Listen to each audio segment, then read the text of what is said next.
supporting those people who are displaced by the flood. And earlier, we've already mentioned this, but the comfort kits, it's cents for a comfort kit that provides someone shampoo, shaving cream, a toothbrush, toothpaste, some of these basic comfort items. So if you donate $10, you're giving 4 comfort kits. It's a basic thing, but it is so in need right now. We have all these lovely volunteers who have been working here, some for just a few hours, some since before 6 a.m. today, and they are taking your calls right now. It's so great to hear the phones ring. The number is 713-778-8920. For Spanish-speaking donors, that number is 713-778-8930.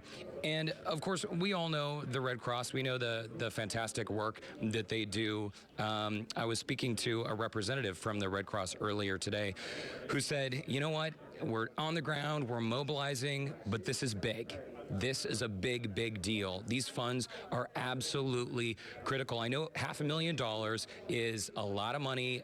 It's been so great that so many individuals, families, and corporations have stepped up, but we want to see that money continue to roll in because there is a lot more work that needs to be done. And again, people are mobilizing all over the city just to cover the basics. And one great reason why it's critical that you call it with a cash donation is because then they can sort of distribute the basic supplies. They're not sorting clothing that's being donated. They can actually use money to provide these comfort kits, to provide breakfast, to provide a place to sleep. So rest assured, when you call 713-778-8920, your money is doing a whole lot of good. And you can see this live picture that we have, the phones are still ringing off the hook. And again, even if it's $10, folks, if you can donate any amount, it really adds up. We have such a beautiful city, and I know a lot of us during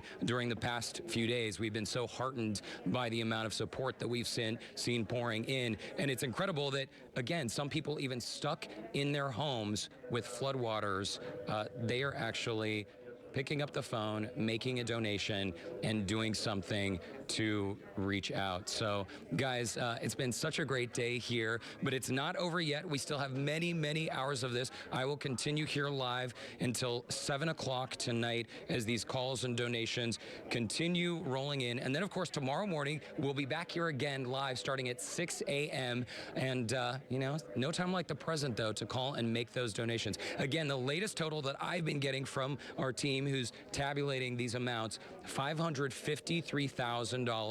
The phones are still ringing. If you're thinking of calling, now is a great time to do it. It's a great way to show your support for the city of Houston. And there are people out there bailing water out of people's homes, and it's absolutely incredible to see this city doing exactly what it's doing. So, Andy and Lauren, I'll be here if you need me, and these guys will be here if you need them. All you have to do is pick up the phone and call. And you made a good point earlier. I mean, every little bit helps. I mean, those kits cost $2.50 each. Yeah. So for even a $5 donation, you're getting someone 2 kits.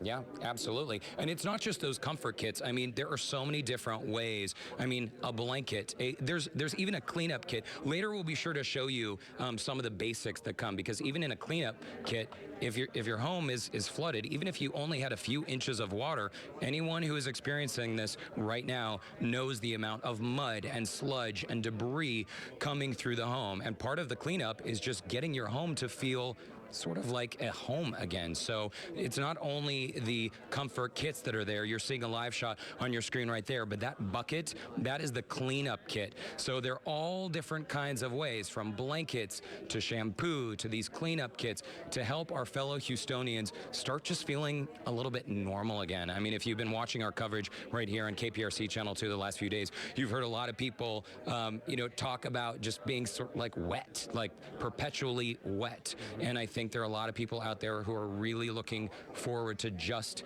feeling normal again, especially for the people who have lost their homes and they're in a shelter someplace. There is nothing like having just a pillow to put your head on, a blanket to cover up with, shampoo to wash up with. So little by little, again, guys, we appreciate it so much. This is our Red Cross phone bank. And of course, we should point out some of our great partners. We have Palais Royal. We also have Telemundo Houston.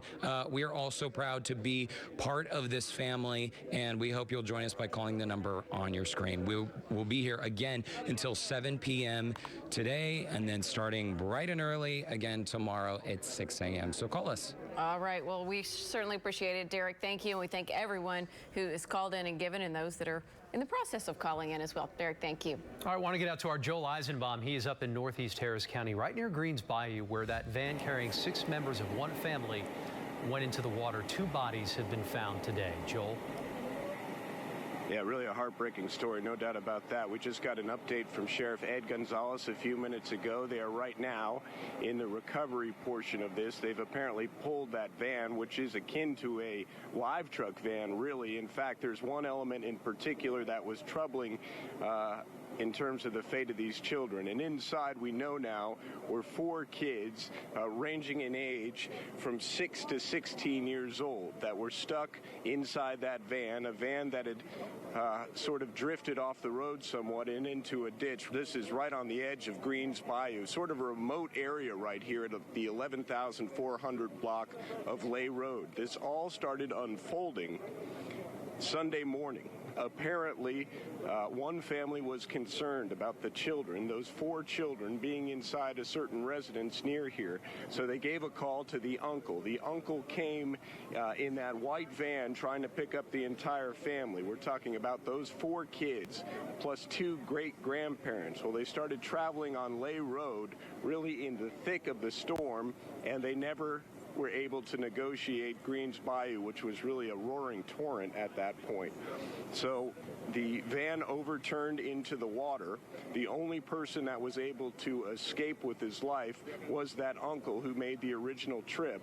And unfortunately and heartbreakingly, the 4 kids were trapped inside along with the 2 elderly great-grandparents. What made it even more difficult, as we now know from Sheriff Ed Gonzalez's press conference a few minutes ago, is apparently this was sort of a work van and that there was a physical metal cage that separated the front of the cab from the back of the cargo in this case being very precious, those 4 kids. The kids specifically were a 6-year-old girl, an 8-year-old boy, a 14-year-old boy, and a 16-year-old girl, all stuck and just recently pulled out of what's essentially the bayou a few minutes ago inside of that van. Several agencies are here working on this. The Houston Police Department. This is really county property, so it's the Harris County Sheriff's Office is in charge of this investigation, and the Harris County Medical Examiner is also on scene. But this is truly one of the many tragedies, but particularly in terms of the numbers involved and the age of the people who died here on this stretch of road, Lay Road, it's just terrible. But they're really still in the middle of this right now. And I don't want to go into every single gory detail, but they're essentially in the recovery stage. They've pulled the van out of what's remaining of the water, really a drainage ditch portion of Greens Bayou, and now they're in the stage of recovering the bodies from the van. If there's any more to update you on, you can be sure we'll do that. I imagine that this process may take another hour or 2 more. For now, we're live on the northeast side. I'm Joel Eisenbaum, KPRC, Channel 2 News. Yeah, just a heartbreaking part of this storm. Joel, thank you. I want to go to our Chip Brewster. He's now in Dickinson High School. A big operation's going on there. They're accepting donations. Within just the last few minutes, they're opening their doors and now giving out supplies. Chip, that community was hit especially hard. Very hard, yeah. They were. I mean, it was, I believe, a citywide mandatory evacuation, if I'm not mistaken. And this high school was sort of ground zero for the recovery effort. It was turned into the shelter. There's a medical operation going on here. I think it's FEMA behind that specifically. And then the community, I mean, take a look here. Walk with me. This is right outside the high school. This does not represent the donations. No, this represents the different elements that we got water, we got food, but that they really haven't been able to sort because they've gotten so much of it. bit. As we continue on into the school, right here in the foyer, same thing. These are where the donations have been coming in, but this is just the beginning. So what happens is folks come in, they bring in water, food, they're bringing blankets, shoes, clothes, cleaning supplies. Those are going to be huge coming up into the recovery effort. Towels, stuff for kids, toys, games, things to just keep people entertained, trying to bring their morale up a little bit. But that's the staging area. We're still not to the gathering area where all the donations are. And someone who can kind of speak a bit more to this whole process is the principal. Now, you would think, oh, principal of the school, she must just be getting ready for the school year. Well, over the last few days, she's gone from principal more to emergency operations manager. Billy Smith, am I right on that? You've been doing a little more emergency operations. So what has been happening in your school over these last few days? Well, we've been collecting donations, as you've seen, coming in. We have a whole gym full of donations. We have a hospital set up back in our gym where we're receiving people who need medical treatment. We're not a shelter, but we are a command station for, obviously, for people who are in need and also for people who are in need of medical care. Well, and speaking of the gym, let's take a walk. We're going to show you guys, because I've been saying this whole time, oh, this is just the staging area. You're just seeing a little bit of the donations. You may think I'm playing this up, but when we walk through this door up here, I'll tell you, when I did it, my eyes went wide. I was amazed. I'll describe it to you, and then you'll see what I'm saying. Imagine a high school gym. There, we're having some technical difficulties with Chip's live shot there in Dickinson, his signal. But he kind of teased us there and told us he was going to show us all these supplies and that it was going to be jaw-dropping, so hopefully we'll get him back in a second. We're going to check back in with him in just a little bit. And speaking of supplies and donations, I just got a text from the Houston Police Officers Union. They want to thank all of you, our viewers, for your generous donations. But today they do not need any more items. If you'd like to donate tomorrow and on Friday, they certainly welcome those donations over at the Houston Police Officers Union. But today they are all set. And again, they want to give all of you a big thank you. Many thanks, they say, for your just kind-hearted response in the wake of Harvey. All right, well, that's good to know that they have all they need today. So keep them in mind, though, in the following week or so. Our Anusha Rasta is out at Harvey Airport, which we're hearing is resuming limited service today at 4 o'clock. Hi, Anusha. Hi, Lauren and Andy. Yes, that's right. Both airports, Bush and Harvey, posted that update on their Twitter pages not too long ago. As you know, Houston's airports were shut down since we've been hit with this catastrophic flooding. Many of the roads impassable to and from the airport. If I step out of the way here, you might be able to get a look at just how empty Harvey Airport is right now. Like you mentioned, today at 4 o'clock in the afternoon, both Bush and Harvey will resume limited domestic service. Now, we're trying to figure out exactly what that means, because as far as we can tell, there are no employees working here for commercial flights. So we definitely don't want to give our viewers the impression that, you know, the airports are back to normal and that commercial flights are flying in and out, because it does not appear like that is the case. So we're going to try to find out exactly what limited domestic service means. Now, full service is expected this weekend. Southwest Airlines, for those of you flying Southwest Airlines, the company says all of their flights are suspended until Saturday at noon. So if you do have a flight with Southwest Airlines today or tomorrow or the next day, the airline says all of their flights are suspended until Saturday at noon. Now, if you do have travel plans out of either Bush or Harvey today, please, the most important thing for you to do is to call your airline before you come to the airport. You certainly don't want to make that journey over here if your flight is non-existent.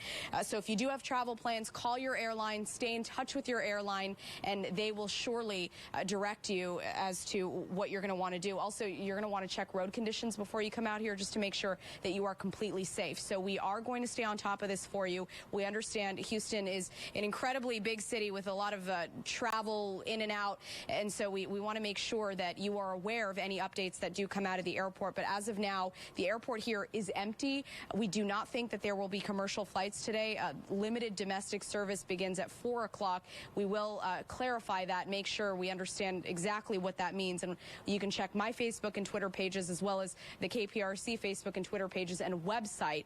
We'll update you with a live report as well as soon as I get more information from the airport staff here. So for now, we're going to send it back to you guys in the studio. All right, a lot of great information, Anusha. I know so many folks concerned about, you know, trying to get out of town. Right. If they they can and when they can. Right. Okay, so some good information just to say it again, because I think it's worth repeating. Southwest Airlines, you're telling us Saturday at noon is when they're going to start flying again. That is correct. Okay. That is correct. Yes. Southwest Airlines will not have any flights until Saturday at noon. Yes. Okay. Anusha, thanks so much. Thanks for keeping us up to date. Want to take another look out at our phone bank right now in our Studio B. The number to call to donate to the Red Cross Relief Fund for Houston and the greater Houston area, pretty much everyone affected by the storm, 713-778-8920 for our Spanish-speaking audience, 713-778-8930. And at last check, when we just were talking back and forth with Derek Shore about 10 minutes ago, we were up to $553,000. It's a lot of money. And thank you to all of you who are working very hard to make a difference in the lives of countless people in really countless communities who've been impacted by this storm. It's true. I mean, if you think about this, it came ashore in the Freeport area and basically all the way up to past Houston, now on into East Texas, Beaumont, that area now experiencing the hurricane. A catastrophic event, right, for Corpus Christi and Rockport, all the way up Victoria, to the Texas-Louisiana Cuero. border. I mean, you could just Wharton, on and on, keep naming all of these communities from the northeast, the Ponderosa Forest here hit very hard, to Cypress, to those areas along Clay Road. I mean, we could literally just sit here and name area after area. And every little bit helps. I mean, if you think, well, you know what, I've only got $5 to spare, $10 to spare. You know what, that's fine, because that $5 pays for 2 comfort kits. Right.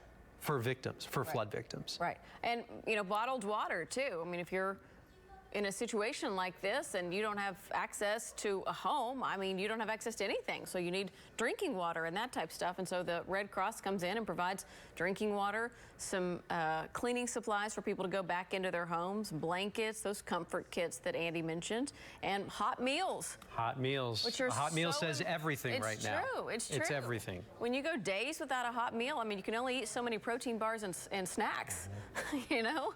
And beef jerky and what have you. I mean, at some point you need a real comfort meal. Well, one area of the county, or Wharton County, is bracing for the worst still. Ryan Korsgaard has moved to a new location in Wharton where we're being told that the water is expected to continue to rise down in that area. Ryan? Yeah, I'll tell you what, in the last few minutes, Andy, Lauren, things have changed here. Let me show you right back behind me. See this long line of cars? Well, all these people had hoped to go southbound on 59. Well, that has been closed, at least southbound on 59. So the idea earlier, they were funneling all of them off to Business 59 northbound. So they were able to at least go to the west-northwest. Well, in the last few minutes, they had to close that because we're told there is high water down there as well at this point. So all of these people in this line now, they're going to have to come in this direction. I'm going to move out of the way. They are going to have to go right back around, turn around, and go back northbound. And we apologize for the camera moves here, but I've been moving around a little too much. So they're going to have to go now back. These are the first cars back under 59 and go northbound back towards Houston. They cannot right now get into Wharton except by one single lane. And so they're having to take turns, because if you can look over there a little bit to the left, under the overpass, you can see all those blinking lights. That's where the police have blocked off the roadway because of the high water there. In fact, you can see a car now coming through there. When we came out of Wharton just a minute ago from downtown, they had to block off again all but one lane. So that means one car in, one car out. You can imagine how long that takes. It also means that unless they want to go into Wharton in that direction in 108, they're having to go back to Houston or find some back roads. And you know how iffy that can be right now, given how many roads are shut down. Let me ask Alan if we can take the camera off of the tripod and take a little walk up the hill. I'll get the transmitter for you and put it on your back. But this is all pretty much changed in the last couple of minutes. I know the camera move can be crude, but that happens in live television. But I want to get a sense of how backed up, and we'll go across this quickly because we don't want to slow down traffic. But I want to get a sense as to how backed up the traffic here is coming southbound on 59. You can tell it's backed up for a ways, and keep in mind these could have very well been people who were hoping that they could come into Wharton and help out, help their friends. You can actually tell by looking in the backs of their cars how much stuff is loaded in there. And you have a good sense that they're probably trying to evacuate at this point. Now, the difficult thing is a lot of people are confused at this point, trying to figure out where to go to get wherever they're trying to. So DPS trying to help out certainly in that regard, but on the other hand, you also have hundreds of cars back behind all of these who are trying to get to places. Talking to the American Red Cross a short time ago at a shelter, they said their challenge has been trying to get medical supplies into this area, but you can imagine that issue getting even more difficult as all these people are sitting in line at this point. We're live in Wharton. Ryan Korsgaard, KPRC, Channel 2 News. All right, Ryan, thanks so much. I want to go out to Sophia Beausoleil. She is joining us now live in Cinco Ranch, where a shooting has been reported. Sophia, what do you have on that? Well, I'm actually going to toss it over here to Sheriff Troy Nails. So, Sheriff, we are at the intersection of Westheimer and Peak in Cinco Ranch here in Katy. What exactly happened here behind the crime scene tape? What it appears that it's a road rage. There were several witnesses to the shooting, but one of the individuals got out of his vehicle and confronted the other. They exchanged some type of words. I've been told it got a little physical, and one individual ended up pulling out a handgun and shooting the other. Any idea of the person who was shot, their condition at this point? I think it's grave, critical, I should say. Ambulance did transport him to the hospital, but in critical condition. Now, the person who's accused of possibly shooting this individual, have they been detained? What's going on with him? Yes, investigators are talking to him. We have him detained at the scene. A white male seems to be in his early 20s. It's my understanding that he did have a license to carry permit, and again, we have investigators out here talking to him as well as all the witnesses here, and we'll try to piece this together. Obviously, this location there's a lot going on here because everyone in this area has flooded, so there are a lot of people who are out here and there are a lot of witnesses. Just talk about the fact that this was a little chaotic because there are so many witnesses, and this happened in broad daylight when people are trying to give back to others. Right, and it appears that it's road rage, and I know because of the flooding there are several roads that people may be using or have been using for the past several years or months that are closed, and maybe people are having to try to find detours around, and then that congests roads a little bit more. So I don't know exactly why something like this took place, but quite honestly, it shouldn't have happened in Fort Bend County. And, what's your advice to people? I know a lot of us, everybody, stressed out. This has been going on for days. What do you want to tell people when it comes to just when they're out on the roads with everybody else in small, congested areas, since we're all kind of checking up with each other since a lot of us have lost our homes? It seems like the worst is behind us. Of course, was a very ugly, ugly rain that we've had, a very dangerous storm. I mean, I've been surveying the county with the helicopter, and there are many areas that have been flooded. But I think the worst has passed. The bad weather. I mean, look, it's beautiful right now, and all I'm asking people to do is just to just keep their faith and stay close to their family and love on their family. That's it. If you need to get out and travel to try to get some supplies for the family, just understand that you may experience some congestion along our Fort Bend County roadways. So again, this is Sheriff Troy Nails saying that this is a road rage incident, but I'm not going to let you go real quick. I know we're getting some upsetting news from Fulshear area. What are you hearing at this point? It's been reported that off of the Weston Lakes area, off of 1093 and Pool Hill Road, that was a vehicle, a couple people in a vehicle, and it ended up getting submerged into the water, and now it's a recovery operation. So I'll be moving up there here in a few minutes to find out exactly what happened. And again, your advice to people, there's still areas that have high water. Don't drive through it. Yes, please don't drive through it. And right now, again, you see some beautiful sunshine, but there are still areas in this county that are impassable. You can't get your vehicle through some of these areas. All right, thank you, Sheriff. We'll let you go do your job. Thanks for all that you do, and hang in there. So again, we are in Cinco Ranch. We just finished talking to the sheriff. Basically, this looks like this was an act of road rage, and I'm going to step out the way so you can take a look. It involved these two vehicles back here. And Andy, the backstory is the reason why we were here so quickly is because unfortunately we witnessed the end part of this. We saw a lot of law enforcement running to the car. We were in the middle of the intersection, actually heading to a church to go cover, the volunteer effort here in town. When we saw them doing CPR on a man who was on the ground, we saw another man on the sidewalk who they had detained and put him in the back of the squad car, which is over here to our left. But the sheriff says at this point it looks like this was an act of road rage involving these two cars. Basically, the person in that car, the Honda, looks like got into some type of physical altercation, the person in this yellow vehicle, and then shots were fired.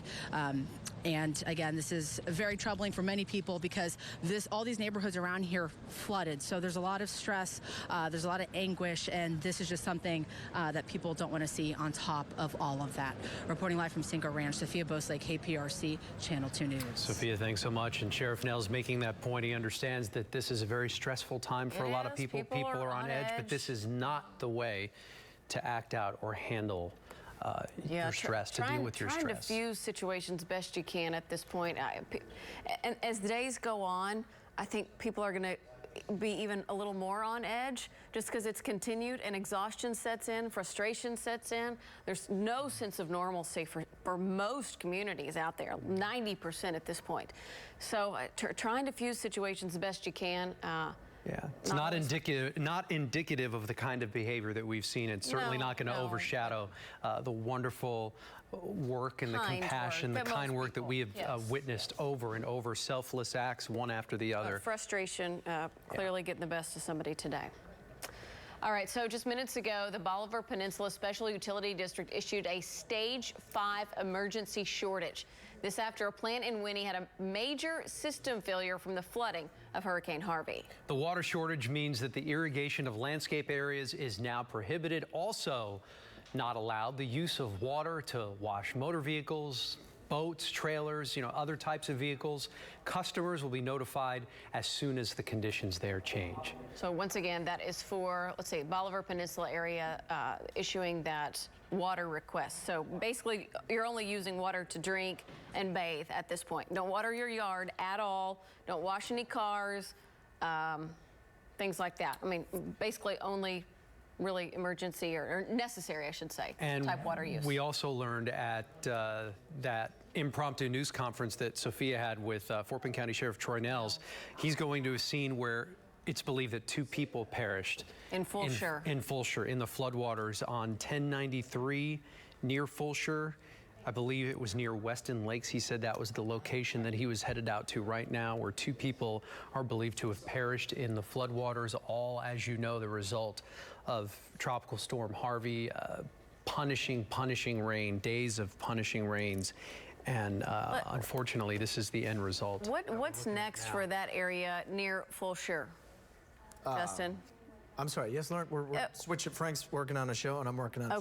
Go ahead. Ask me the question again, so we understand that somebody went into the water in Fulshire, and their car was submerged, and they drowned. FM 1093. What kind of conditions are we seeing there in the Fulshire area right now? Are we seeing a lot of water still there? We have been seeing a lot of water there.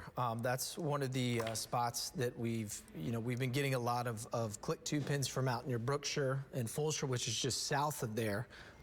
That's a spot, like if you're, the roads are very tight too. Once you get off of the Katy and you get moving down towards Fulshire, I'm trying to remember what West Park turns into FM. Is it 1093? 1093, thank you. Yeah, so you have like Cross Creek Ranch is out that way, big subdivisions as well. But if you keep going west on 1093, it starts to really get narrow, and the creeks, move right up, and there's just not as much space, I guess is what I'm trying to get to, for that water to go. And there's a lot and there's a lot of, I mean, you think about it, all over our area, we've built so many of these big, huge, gorgeous subdivisions. Yeah. There's so many of them, and a lot of those are having trouble right now. Which makes sense. I mean, if you, we can probably talk to Phil Archer about this, or, some of the old timers, as they say around here. That was all just farmland. Farmland. But just cows and longhorns out 20, 30, 40 years ago. Right. So that's part of the problem. I have friends that live in Fulshire, and it's a beautiful, cute little community out there. But there's a lot of these big communities and subdivisions that are being built out there now that are having to deal with things that they haven't ever had to deal with because it just wasn't there. The animals just move out of the way of the water, and so now you can't because you got these structures there in place. So it's I'm trying to I can continue to effort gauge levels here as well. You know, part of the problem with that is that you've got the water's getting backed up into Katy, right? So it's getting backed up into what they call Old Katy, which is like Fry Road, Kingsland, places like that. And then as you continue to move over, you get in towards Katy Mills Mall Boulevard. Yes. How much has that been built up? Oh, goodness. Texas is out there now. Oh, yeah. You know, you got the mall. So there's a lot of development. There's all these huge apartment complexes out there as well. So you've got a lot of development. And this is, you know, rule number one we always talk about in terms of water is that if you build and build and build and build and build, and you take away the natural sort of fauna and grass, you know, the land soaks up water. Concrete doesn't. Does not, yeah. Right. And so I think that's part of the, you know, when we get into the idea of say, well, it's responsible because we're building out, you know, that's... Well, people want to live here. So, Yeah, I mean, people want to live here. Just and one of those things. Right, we have new people living here, so it's just something we have to account for to say, all right, this is going to be a possibility. Now, again, you know, when we say this, we're using it here, you know, we're dealing with something that's never happened anywhere across the United States. You know, so I think, you know, it's hard to draw some of those parallels at that point. But I agree. That said, you know, it's still an issue at times. You know, we don't want anyone to get caught in these situations, and I think it's, you know, and as Frank and I are kind of figuring out where we're working for the rest of this afternoon, you know, we have other threats out there at times. There's always going to be other threats out there, and I think it's something that, you know, everyone just needs to make sure that you are aware, you have your plan and you're set. Right. You go from there. You know, like when it's all said and done. That's one of the most important things to do. Oh, go ahead, Andy. Well, I was saying we're getting official confirmation now from Major Chad Norvell from the Fort Bend County Sheriff's Office. He just tweeted out, I got this from our producer, Debbie Strauss, 2 confirmed drownings in Pool Hill Road near Simonton. Drove into high water. That was a tweet. And that's the one in Fulshire? That's, it's Simonton, which is not far from Fulshire. Okay, so that area. And that's Major Chad Norvell from the Fort Bend County Sheriff's Office. Saying that they drove into some high water in that area. And I believe that's where Fort Bend County Sheriff Troy Nels is headed. I believe that's the scene he was talking about. And headed out there, he said, right? It was on Pool Hill Road in, I got to boot up my phone here, Pool Hill Road near Simonton is what the Major's tweet says, that they drove into high water there. If you guys want to take my mic, okay. Here, let me turn this on real quick, just so they can... So I found it on the map here as well. And 1093 in Simonton runs right through the Brazos. Okay. Oh, okay. So, you know, the Brazos winds its way down from Waller County to that section of Fort Bend County, which is where Fulshire and Simonton is. And then it rolls... Right over. Go ahead, Frank. Was that Frank? Pool Hill goes right over the river. Yeah, it goes right over the river. Okay. At that point. So, you know, and that's what we were saying. West Park, big, expansive looking road. Yes. And then it goes as you get to 1093, especially when I have driven 1093 out through Fulshire, and I know exactly how narrow that road is. And, you know, the Brazos is all, and this is what we keep hammering home, all that water, all this is going here. You've been showing us the maps for, you know, all afternoon. Yeah, that's all headed down. Right. And so, you know, these are things, and Britt and I were talking about this morning. Now that the sun is out, now that we're starting to see more, you know, Jen's been showing a lot more activity on the roads. Folks are going to get out there. I cannot stress enough, do not try to attempt it right now. No. Okay, because we're talking about areas that maybe, you know, Sheriff's Office hasn't gotten to yet. You know, the deputies and constables haven't had a chance to go out and check it out themselves, so they can relay it back and say, hey, I've got a water level here. You know, if they got a stick or something in the car or measuring, looks like I got 3 feet. You know, here in the city, we have our flood gauges. If you go to the overpass, you know, you look at it, you go, that's 12. Okay, now it's 12 feet. We don't have that as you get out towards Fulshire. You know, so it's just imperative. Please, please, please, please, please don't do that. Yeah, that's good advice. It's life and death in so many situations that we've seen just in this storm. Sadly, it is. So it's just something you just can't mess around with at all. Yeah. It's heartbreaking. We'll certainly be working to gather more on what's happening down there in the Simonton area as we go throughout the afternoon. We'll try and keep tabs for you as well on the shooting victim there in the Sienna Plantation area what Sheriff Troy Nels was telling us appears to be a road rage incident. That's right, and we had a live report from our Sophia Beausoleil just a short time ago. She said that she and her photographer just happened to be in that area. They obviously weren't there to report on a crime. They were on their way over to a school to do a story about all of the volunteers who have pitched in to try and help a lot of these flood victims, and they just happened to be in that spot and saw all of the commotion and all of the flashing lights from police and decided to pull over, and that's when they were able to get you know, all of the information on what was going on there. Yeah, so we'll stay on top of that for you, and then kind of just to go back over some of the things that we have found out in the last couple of hours.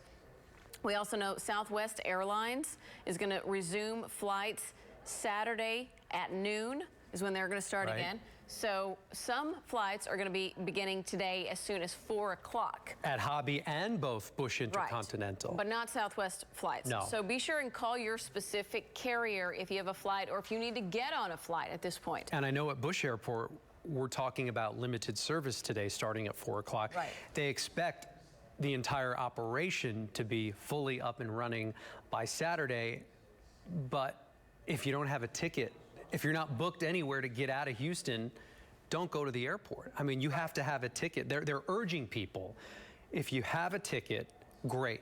Come on out to the airport, go through security, catch your flight, go where you need to go. But if you want to leave Houston and you don't have a ticket, they're basically telling you just to stay put, sit still, because they want all ticketed passengers to be able to get out of Houston first. They don't want a mad dash rush to the airport all at once. Right. Another thing that you may want to consider if you're trying to get out of town for whatever reason right now, it's probably good to at least look as an option to drive to Austin, to Dallas, to San Antonio, somewhere like that to get on a flight there, especially if it's an international flight, because international flights aren't going to start back up here for days. Right. We know that. Not until at least Saturday. At least And Saturday. the good news is, as we've been showing you here on the air for the better part of 4 hours, a lot of the roads, a lot of the major freeways, conditions are improving, albeit slowly, but we are drying out. The sun is out. No rain is in the forecast. So a lot of these spots that have accumulated water, that now gives them time to dry out. And that includes a lot of our roadways that people use, not just, here in town, but people who use, to leave and go to other places in Texas, Louisiana, and whatnot. I think the only issue, I believe I-10 into Louisiana was shut down because of Harvey. So going east, not recommended, but I'm talking about, going west, leaving Houston, going out of the northwest to places like Austin. I mean, check and see what's open, because that might be your best bet. If you want to leave, you want to go somewhere, you want to catch a flight, I mean, think about booking a flight out of Dallas. Think about booking a flight out of San Antonio, or as you mentioned, Austin. Yeah, let's go talk to Jennifer, because she has the very latest on the road conditions out there. Jennifer, I know you showed us earlier places like the Beltway, some areas of 45 still looking like a lake at this point. Yes, so here's the latest. We've had a lot of changes. Hopefully you're following me on Twitter. The update on the West Sam Houston Tollway between the Katy Freeway and Westheimer, that part of the Beltway will be closed for the next 3 to 5 days, so you'll need to seek an alternate route. I have other new information posted on my Facebook page. I've really been on the move here, trying to keep up with all of the 288 reopenings and what's changed as far as your Metro services. So good to see you this afternoon. Let me bring you the very latest. I've been making a lot of calls here recently. So Metro services still suspended for today. Some of the service will be restored by tomorrow. You also heard about the airport updates by 4 p.m. The airlines that they will be open by 4 p.m. on a limited service basis. That has also changed.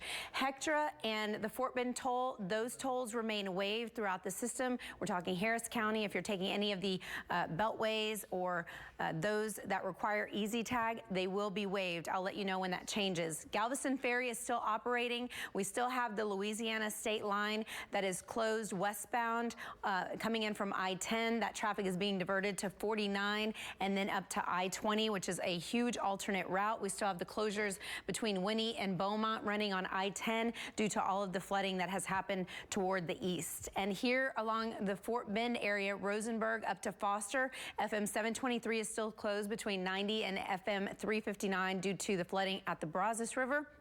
These road closures are still accurate. Take a quick peek. 99 at San Jacinto, Highway 6 near Bear Creek, including Eldridge. West Beltway at Memorial.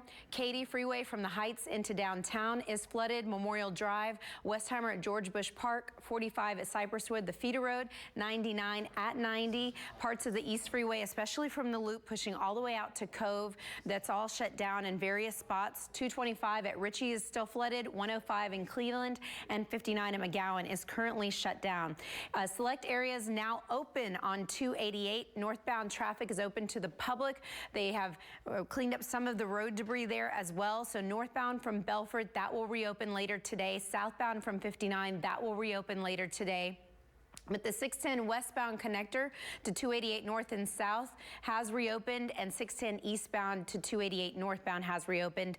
You can also find this posted on my Facebook page as well. Here are a couple of pictures that I wanted to show you. 59 in McGowan, you can't take that. You'll have to exit at Chartres and run through the downtown streets, but you can access 59 to 45. Those ramps are open. This is the East Tex Freeway at Texas, where traffic is being veered off. If you're coming in from the northeast, you won't be able to continue southbound. I just showed you the northbound picture. This is the very same area. So the George R. Brown Convention Center and Minute Maid Park would be on this side, and you have to go along the Pierce Elevated, which is open, but you cannot continue up or down 59 from McGowan in between Texas, which is right there in the heart of downtown Houston.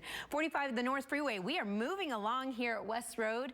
I heard that earlier story with the road rage, so please be patient. I know that everybody's trying to get out, and we're all frustrated due to the days that we've been dealing with all these storm conditions, but I just need to hang in there and show how we are friendly drivers out there.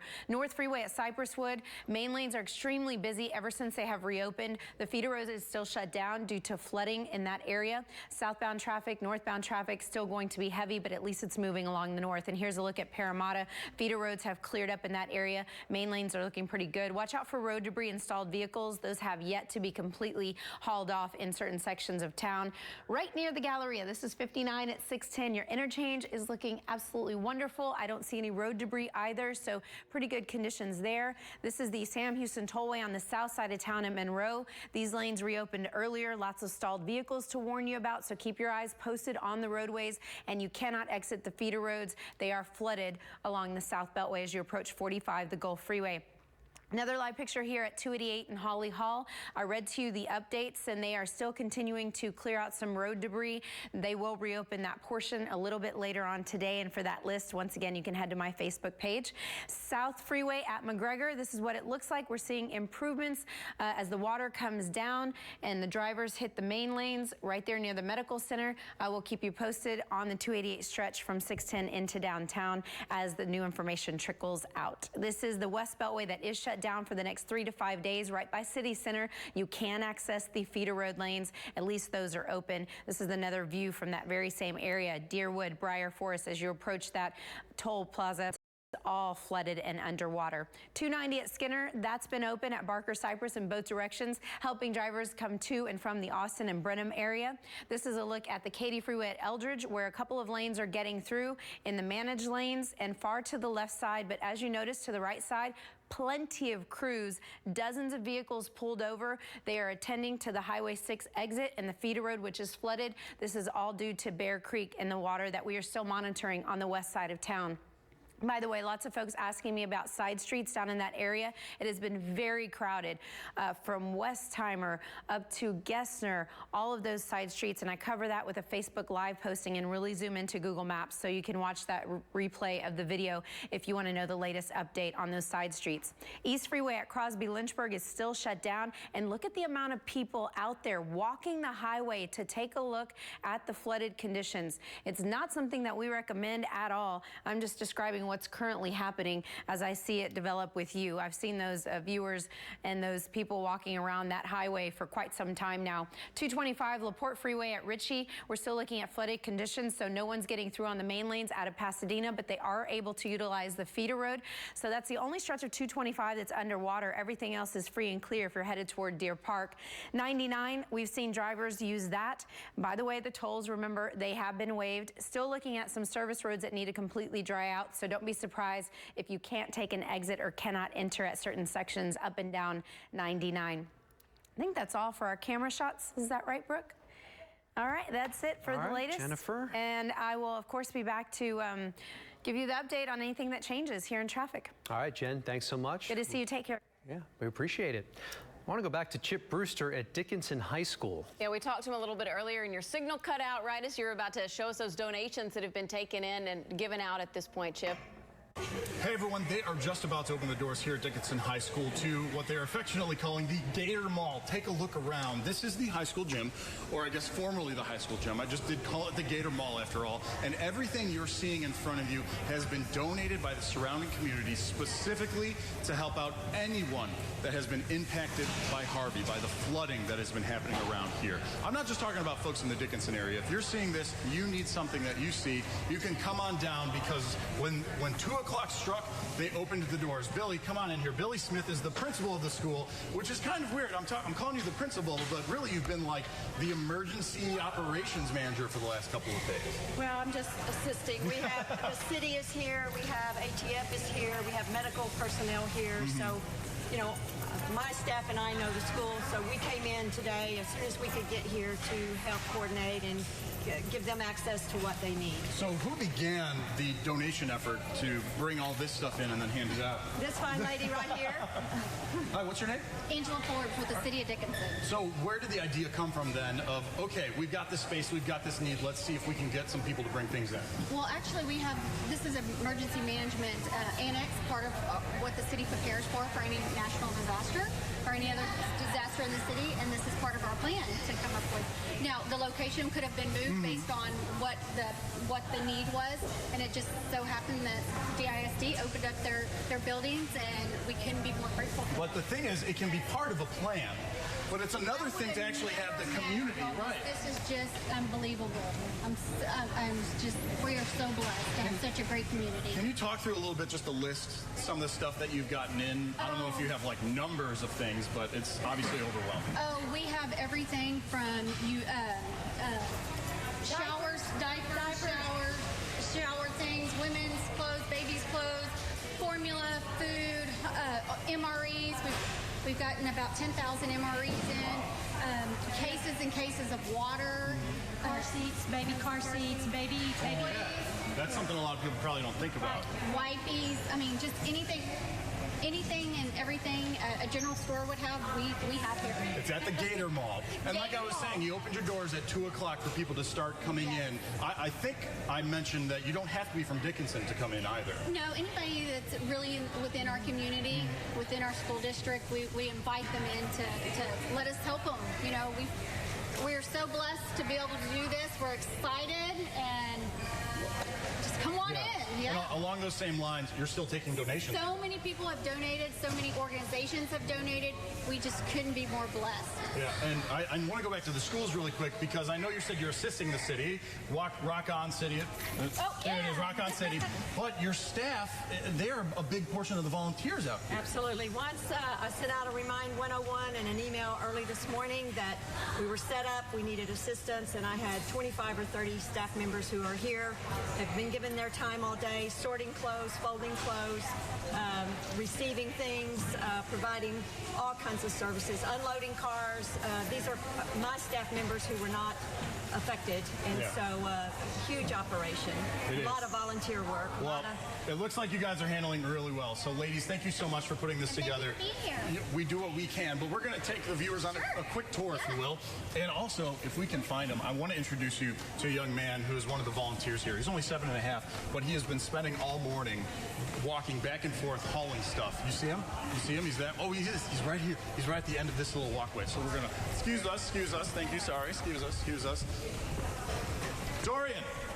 Dorian, I just need to introduce you to our viewers. Is that okay? Can you stand here and smile? Maybe. There's a smile. Oh, awesome. So Dorian's 7.5. And is mom here? Yes. Yeah, and you brought him out, I assume? Yes. Can I ask you a quick question about him? Did you expect your 7.5-year-old to be like a Hulk and just pull pounds and pounds and pounds of stuff and bring it back here? Yes. You knew he was going to do that? Yeah.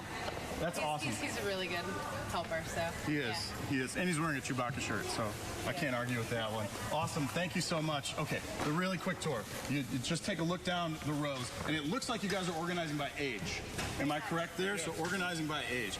All different clothes, all different kinds, all different ages. Shoes, underwear, shirts, pants, socks, shorts, all the baby stuff. They have tons of it, as you can see. They don't even have the numbers on it because they have that much stuff. And more keeps coming in. They opened at 2, and they're going to stay open for a good portion of the day, good portion of the night, and then they're going to open again tomorrow and keep this going until donations stop coming in and going out the door. When there is no more need and no more donations to fulfill that need, that's when they're going to give up on it. And then, of course, at some point, school will start back up as well. So students out there, start prepping yourselves. In Dickinson, Chip Brewster, KPRC, Channel 2 News. It's true. School will eventually start back up. I think a lot of schools, at least HISD, and I think most of the schools inside Houston are saying they're going to start Tuesday. Yeah. So we'll see if that holds true for everybody, and if that gets pushed back again. We'll I got to give parents and kids just a little time to get adjusted. Clean up, right? And get back get their bearings straight. Normal life, yeah. Well, we have an incredible effort that's underway here at Channel 2 today with our friends from Telemundo and the American Red Cross. We're all teaming up to help you make a difference in the lives of the countless families who've been impacted by Hurricane and Tropical Storm Harvey. Derek Shore in Studio B now with more on how people all across the region are now helping to make a difference. Yeah, exactly, Andy. Countless families affected and real donations from real people coming in. I want to announce some pretty amazing news, actually. Tim O'Shaughnessy, he's Graham Holdings CEO. Graham Holdings, they're the company that owns KPRC Channel 2, as well as a number of other television stations across the country. He just announced that the company will be donating $50,000 to the Red Cross and $50,000 also to the Houston Food Bank for the Harvey relief efforts. So another company we're very proud to represent, Graham, is stepping up to make their voices heard. And guys, our total as of just a few moments ago was $587,000. Pretty incredible. If you were watching our coverage earlier in the day, you saw, when we hit that $100,000 mark, that was very exciting. We are now over $500,000, and I can't say too much just yet, but we do have a very large check presentation coming in later today. So stick around right here on KPRC Channel 2 to watch and see who donated a very sizable amount to this effort. Now, of course, the Red Cross is on the ground right here in Houston, helping our friends and neighbors and coworkers. It's absolutely incredible the work that they do. And, this really helps people with the basics. There's a blanket right there. There are comfort kits that people can help clean up with. These are the things, food and shelter, the immediate basics that people most immediately need. And when you call the number on your screen, 713-778-8920, or the Spanish line is 8930, your money will directly help this effort. I mean, having a clean blanket, a hot meal, these are very basic things. And again, we are still sort of in the recovery mode right now. The assessment, the bigger picture of the damage has yet to come, and we won't know that for the weeks and months to come. But what we do know right now is that we've got a lot of wet folks out there, wet friends and neighbors. We've got people who are hungry, and what's more basic than providing them a safe place to sleep? So what the Red Cross does is they move into these hardest hit areas, and they work with other community groups to get these shelters set up. And when you call the number on your screen, your money does exactly that. And I've talked to a lot of the volunteers here today. I've heard some pretty incredible stories. Many of them have been in tears throughout the day because they've been so personally moved by the stories that people are telling them when they call in. Some people at home are flooded themselves, and they're feeling a little bit helpless. They don't know what to do. So picking up the phone and making a donation is a great way to impact this effort. I also want to point out that we're not alone here at KPRC Channel 2 as well for this Red Cross Food Bank. We also have our friends from Telemundo Houston. They are with us. We also have volunteers from Palais Royal. This is an incredible effort, by the way. Palais Royal, 4 of their locations were flooded. Arenas Pass, Dickinson, Corpus Christi, and Rockport. So those are losses. I mean, Palais Royale has their own cleanup to do, but even in the face of, their own disaster, they have mobilized their own, their own volunteers. By the way, you may have heard the name Ray Lynn. She is a hometown girl. She's actually from Baytown. If you've watched NBC's The Voice right here on Channel 2, you may have seen her on season 2. We actually have her on the phone right now, I'm told. Ray Lynn, can you hear me? Hey, how are you? Hey, Raylan, thanks so much for calling in. So, first of all, you're from Baytown. Are you in Baytown right now, or are you out of state? No, sir. I'm not in Baytown because I don't think I could actually get in right now. Right. My family can't even get back in. But I'm coming down next week, which I'm extremely excited about, to just be with everybody and to help give back. My family has a church in Baytown called Celebration of Life Church, and it's crazy because all the areas around Celebration are completely flooded, and it's just awful. And the only place that didn't get affected was the church. So wow. The church doors are open. We have over 150 people there already, and it's been an amazing just community of people that have come together to help each other, and people are dropping off donations. And I know that there's 6 different churches in Baytown that are, open for refugees to come in, because I'm pretty sure the Red Cross hasn't gotten to Baytown yet because of everything happening in Houston. So it's just been it's been really crazy. It's because nobody can get in or out. So yeah, I'm extremely excited to get down there next week. So what was it like for you then? I mean, you just mentioned that it's been great to see people coming together. That's a sentiment we've heard a lot over the past few days. But what was it like for you watching all of this unfold, knowing that you were far away and couldn't get in? It's been really hard.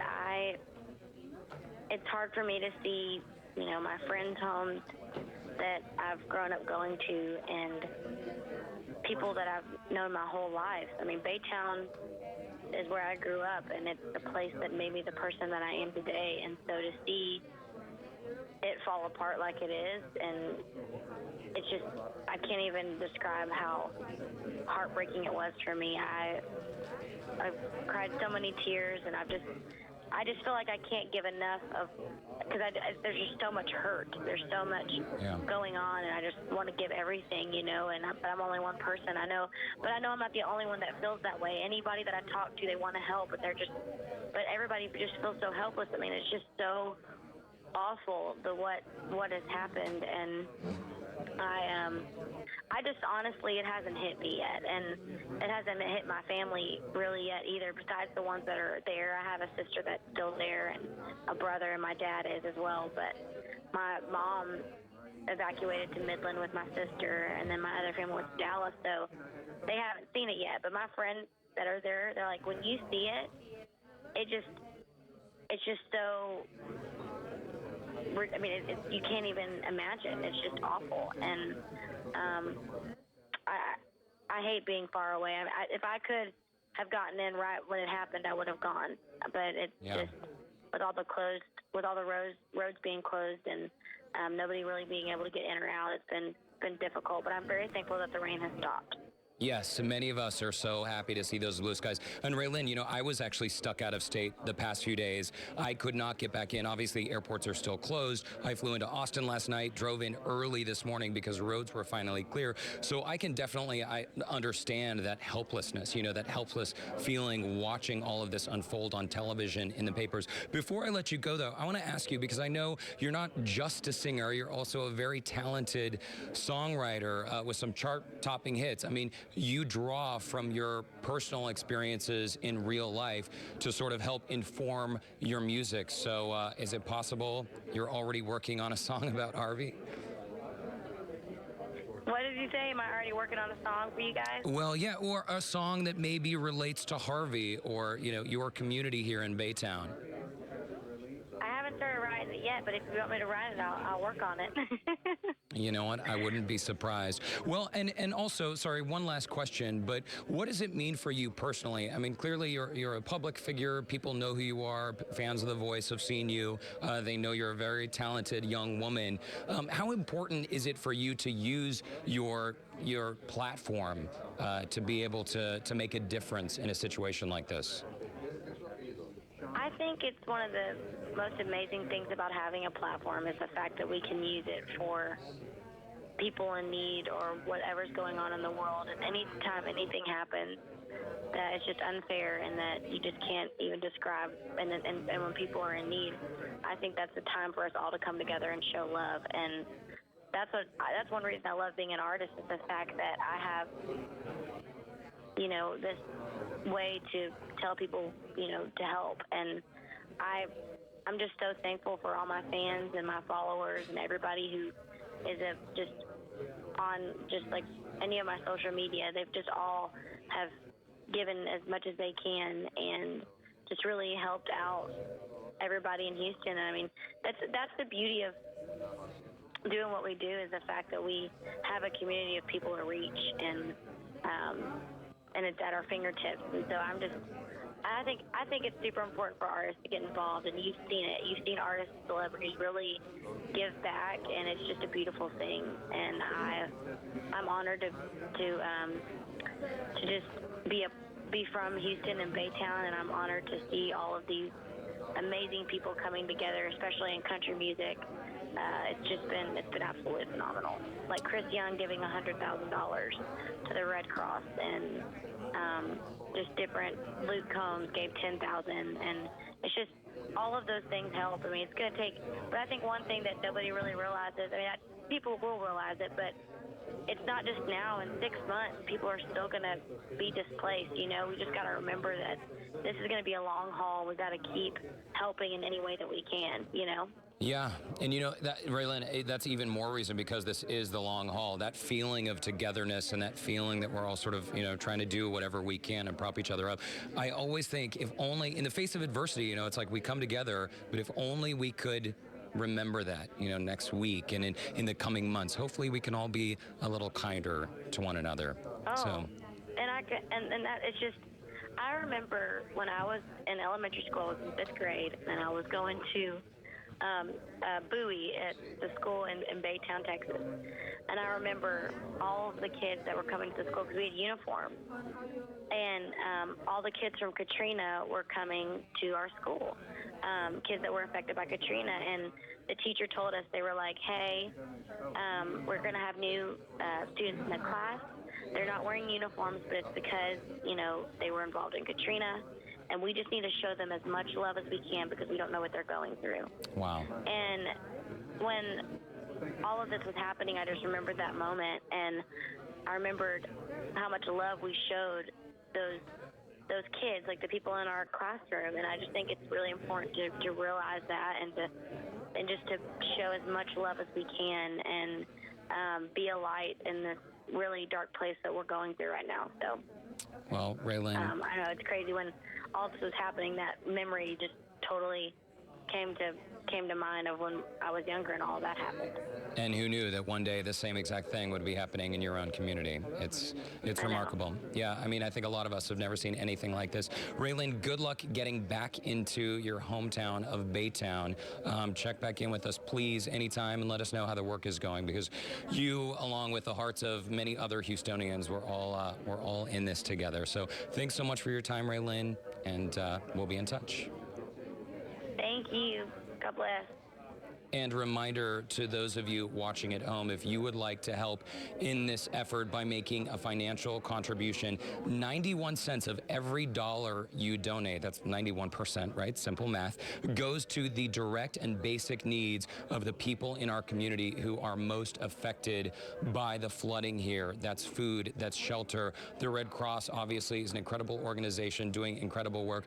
We have these amazing volunteers behind us who are still going strong. I think almost every single one of them is on the phone right now. But again, they are on the phones because of people like you who are out there picking up the phone, making those calls. We have had some incredible, sizable donations totaling $587,000. Those sizable donations, along with even very small donations, just a few dollars each. Those do make a difference. So if you're wondering if $5 makes a difference or $10 makes a difference, it absolutely does, because these are basic supplies that people need. And collectively, as a community, when we come together like this, every dollar adds up. So if you're thinking about calling, there's a number right there on your screen. For Spanish speakers, you can call 8930 and speak Spanish with someone on the line. So again, right here from the Red Cross phone bank, we are going strong. The numbers continue to grow. We do expect a very large check to be presented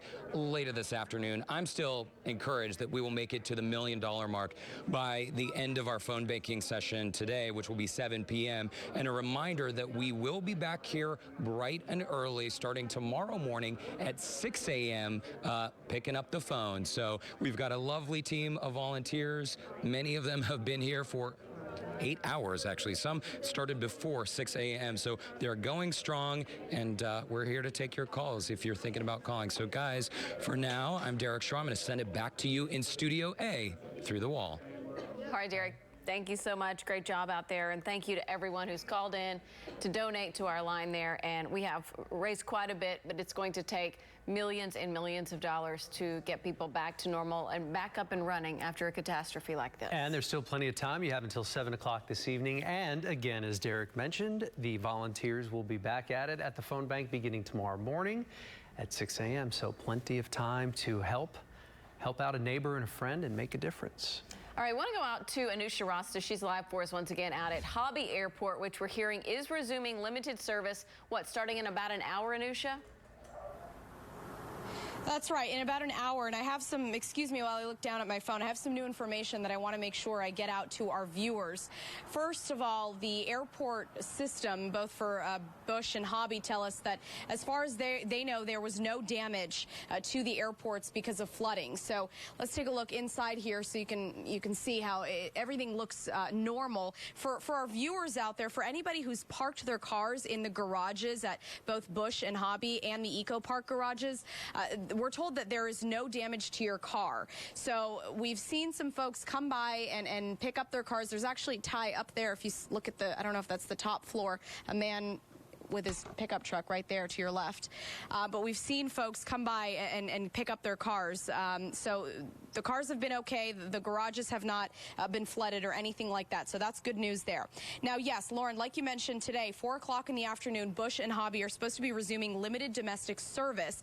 And we called to see what exactly that means. And it doesn't mean that the airports are just open for business and, you know, everything's going to be back to normal and it's going to be like a normal travel day. No, that just means that the airports are clear for commercial flights to come in and out if the airlines can pull that off, meaning if the airlines can figure out all the logistics of the flights, you know, getting the plane to a certain location, getting the staff on the plane. There's a lot that goes into this. It's not just, you know, the airports opening up their doors and folks coming right in, you know, for a normal day. That's not what this means. So you are going to want to call and check with your airline. Please do not show up to the airport without having called your airline first and making sure that if you do have a flight scheduled for, I don't know, say 7 o'clock this evening, that flight is still ready to go. It may not be. So you're going to want to call your airline to make sure that is okay. Keep in mind, there are a ton of people outside of Houston,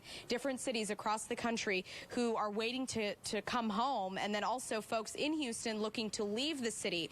So there's a lot of moving parts here. It's not as simple as just opening up the airports for business, but limited domestic service. Call your airlines. Make sure that your flight is in fact ready to go, that you have a ticket, that you will be boarding, because again, we're not seeing employees inside of the airport either. So I'm sure that's going to have to be figured out logistically as well. So call the airlines and make sure. And then Southwest Airlines, if you are flying Southwest Airlines, they are not flying They've suspended flights until noon on Saturday. So Southwest Airlines is not flying at all. They actually tweeted me saying that. And so we've seen a few people actually, Ty, you and I have seen a few people come by here thinking that they were going to get on a Southwest Airlines flight. That is not the case. So please check the websites as well. That's very helpful. Fly2Houston.com. That's another helpful resource for you. But that's what we have so far. We're going to keep checking in. We're going to talk to folks and see if there's anyone who's actually going to be able to make it out of here. And then we will bring you another update. But as of now, check with your airlines. That is the best piece of advice that I can give you from the airport out here. All right. It's great information because we've had so many messages and phone calls about the airport system, people wanting to know either if they can go check on family members in other parts of the area or whatever. So that's important to pass along to people when things will be back up and running. Anusha, thank you. We appreciate that. All right, donations are pouring into Lakewood Church to help the hundreds of flood victims who are seeking shelter there. Some supplies, though, are still in demand, very much in demand right now. The church began taking on evacuees yesterday afternoon, and right now the church is asking for items like women's underwear, socks, and also medications. They're coming in because they forgot their medications. Obviously, they're evacuating. They're trying to get as many important things as possible, and medicines is one of them, but sometimes you just, in a rush of things, you forget. So we have basic medications. We don't have a long list of pharmaceuticals. So the church is asking if any pharmacies or physicians' offices can donate prescriptions like EpiPens, insulin, steroids. Also, they need non-oral scanning thermometers. Those thermometers, you've probably seen those, that, you just like scan on someone's forehead. That way you can use them on a lot of people quickly. So a lot of supplies definitely are needed. Right. The Texans' fourth preseason game tomorrow night in Dallas is canceled, so the team can now turn their focus towards Houston. That's right. We talked with defensive end J.J. Watt, who says that he is proud of the way that Houstonians are helping each other out through this super, super difficult time. It's been extremely difficult to watch, but it's also been unbelievably motivational to see firefighters, policemen, everyday citizens out in boats helping each other out, lifting each other up. It's an unbelievable thing to witness what happens in a time of crisis. The most difficult times bring out the best in humanity. And I think that's what we're seeing right now. I think we're seeing humans helping humans. It doesn't matter rich, poor, black, white, it doesn't matter. Everybody's helping everybody. And I think that's what's most important at a time like this, and it's incredible to witness. So we know that natural disasters can be tough on first responders dealing with the thousands of calls that pour in. But today, some first responders in Houston got to relax a bit thanks to some furry friends. The Houston SPCA brought some comfort dogs to Houston Transtar. The first responders got the chance to, take a little bit of a break.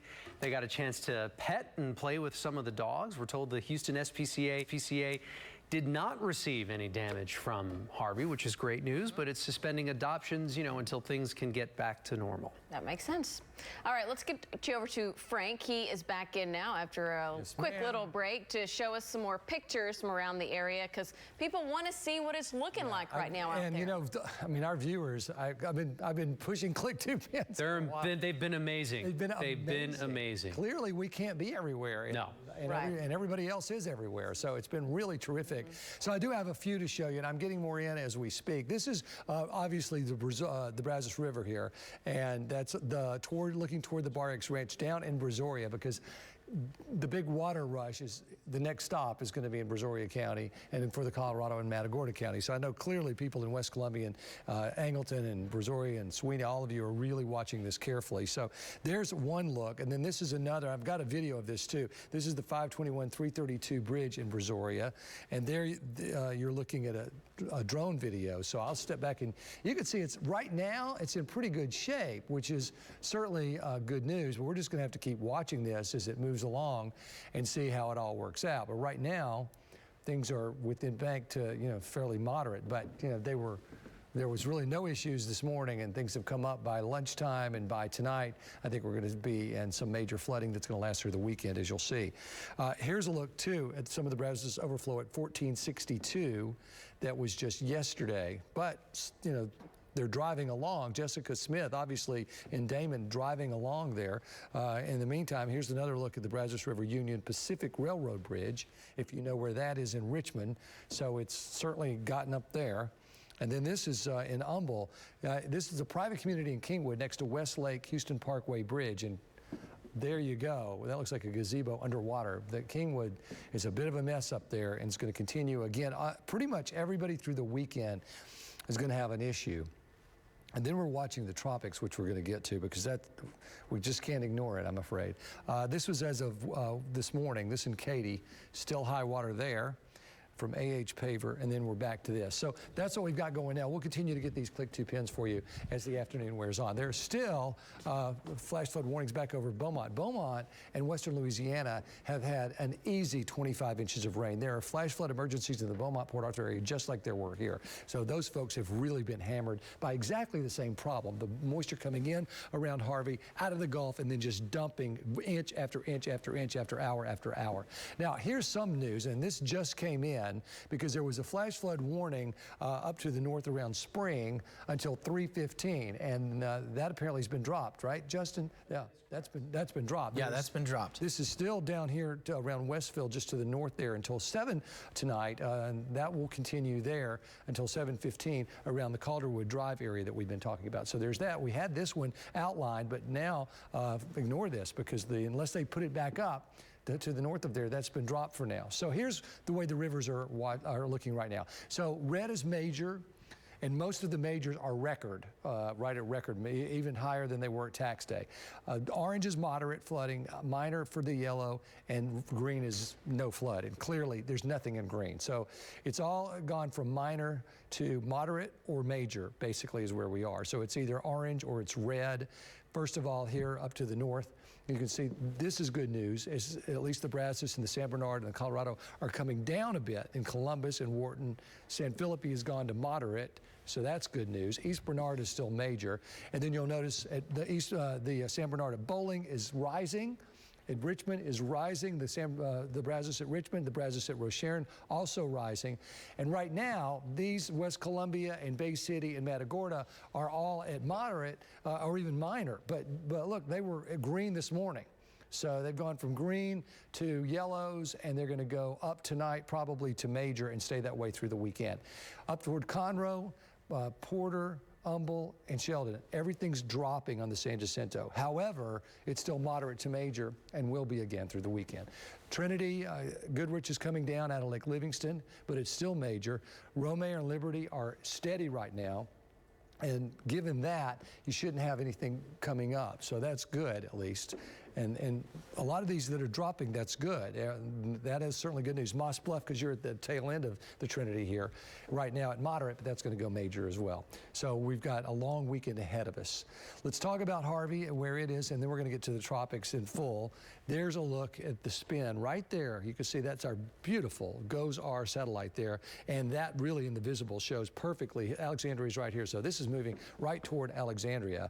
40-mile-an-hour winds, so still a full-blown tropical storm in the 1 o'clock advisory. Gust to 60, moving north-northeast at 8, and that wraparound moisture, you can see those feeder bands right into West Texas, East Texas and western Louisiana, and that's going to continue. In fact, 5 to 10 inches more rain expected out of Harvey here, with 3 to 6 inches expected as it continues to move off to the north. Although you'll notice, once this model, at least, once this moves up toward Tennessee, it could well be acting with a bit of a front up there and really pull in the moisture. So we could be looking at a foot of rain in North Mississippi and parts of Tennessee. So that's the track for them out there right now. They also have a threat of tornadoes, as we have had. So under the gun for sure. Here's the RPM model futurecast, and you can see that swirl right through Louisiana, on toward Jackson, North Mississippi, it looks like pretty much over Tupelo and into the Nashville area. And then by Friday, it has moved on into Kentucky and continues through the Tennessee Valley there. So that's through Friday. In the meantime, Irma formed today, Tropical Storm Irma, and I know it's way out there, and there's a high pressure system here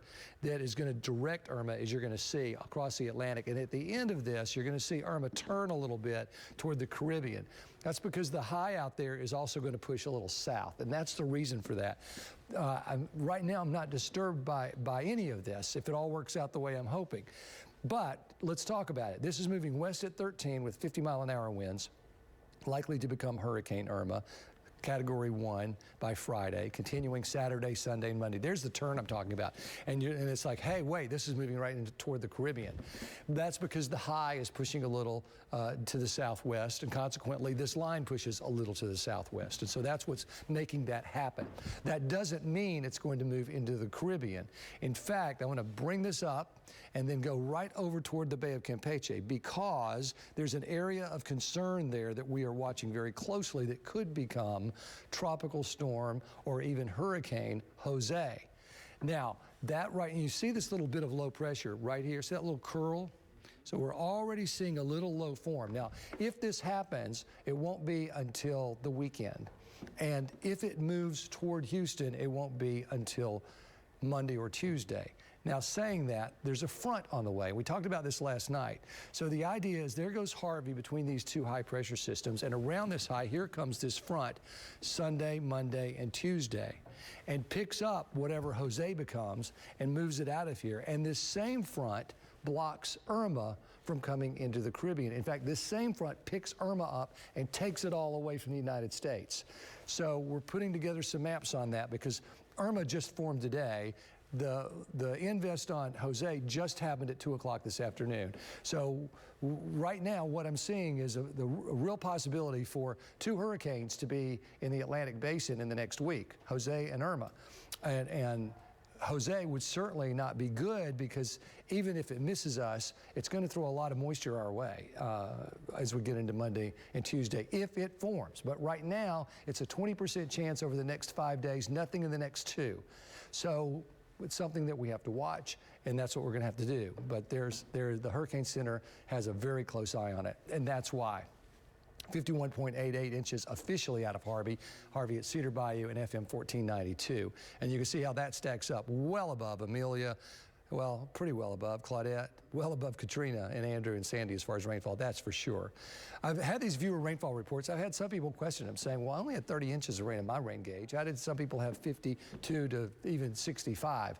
Well, I'll tell you, I'm putting together another map that's going to show you, and I'll have this coming up, that even along I-10, we had ranges of rain from 13 inches to 37 inches to 26 inches.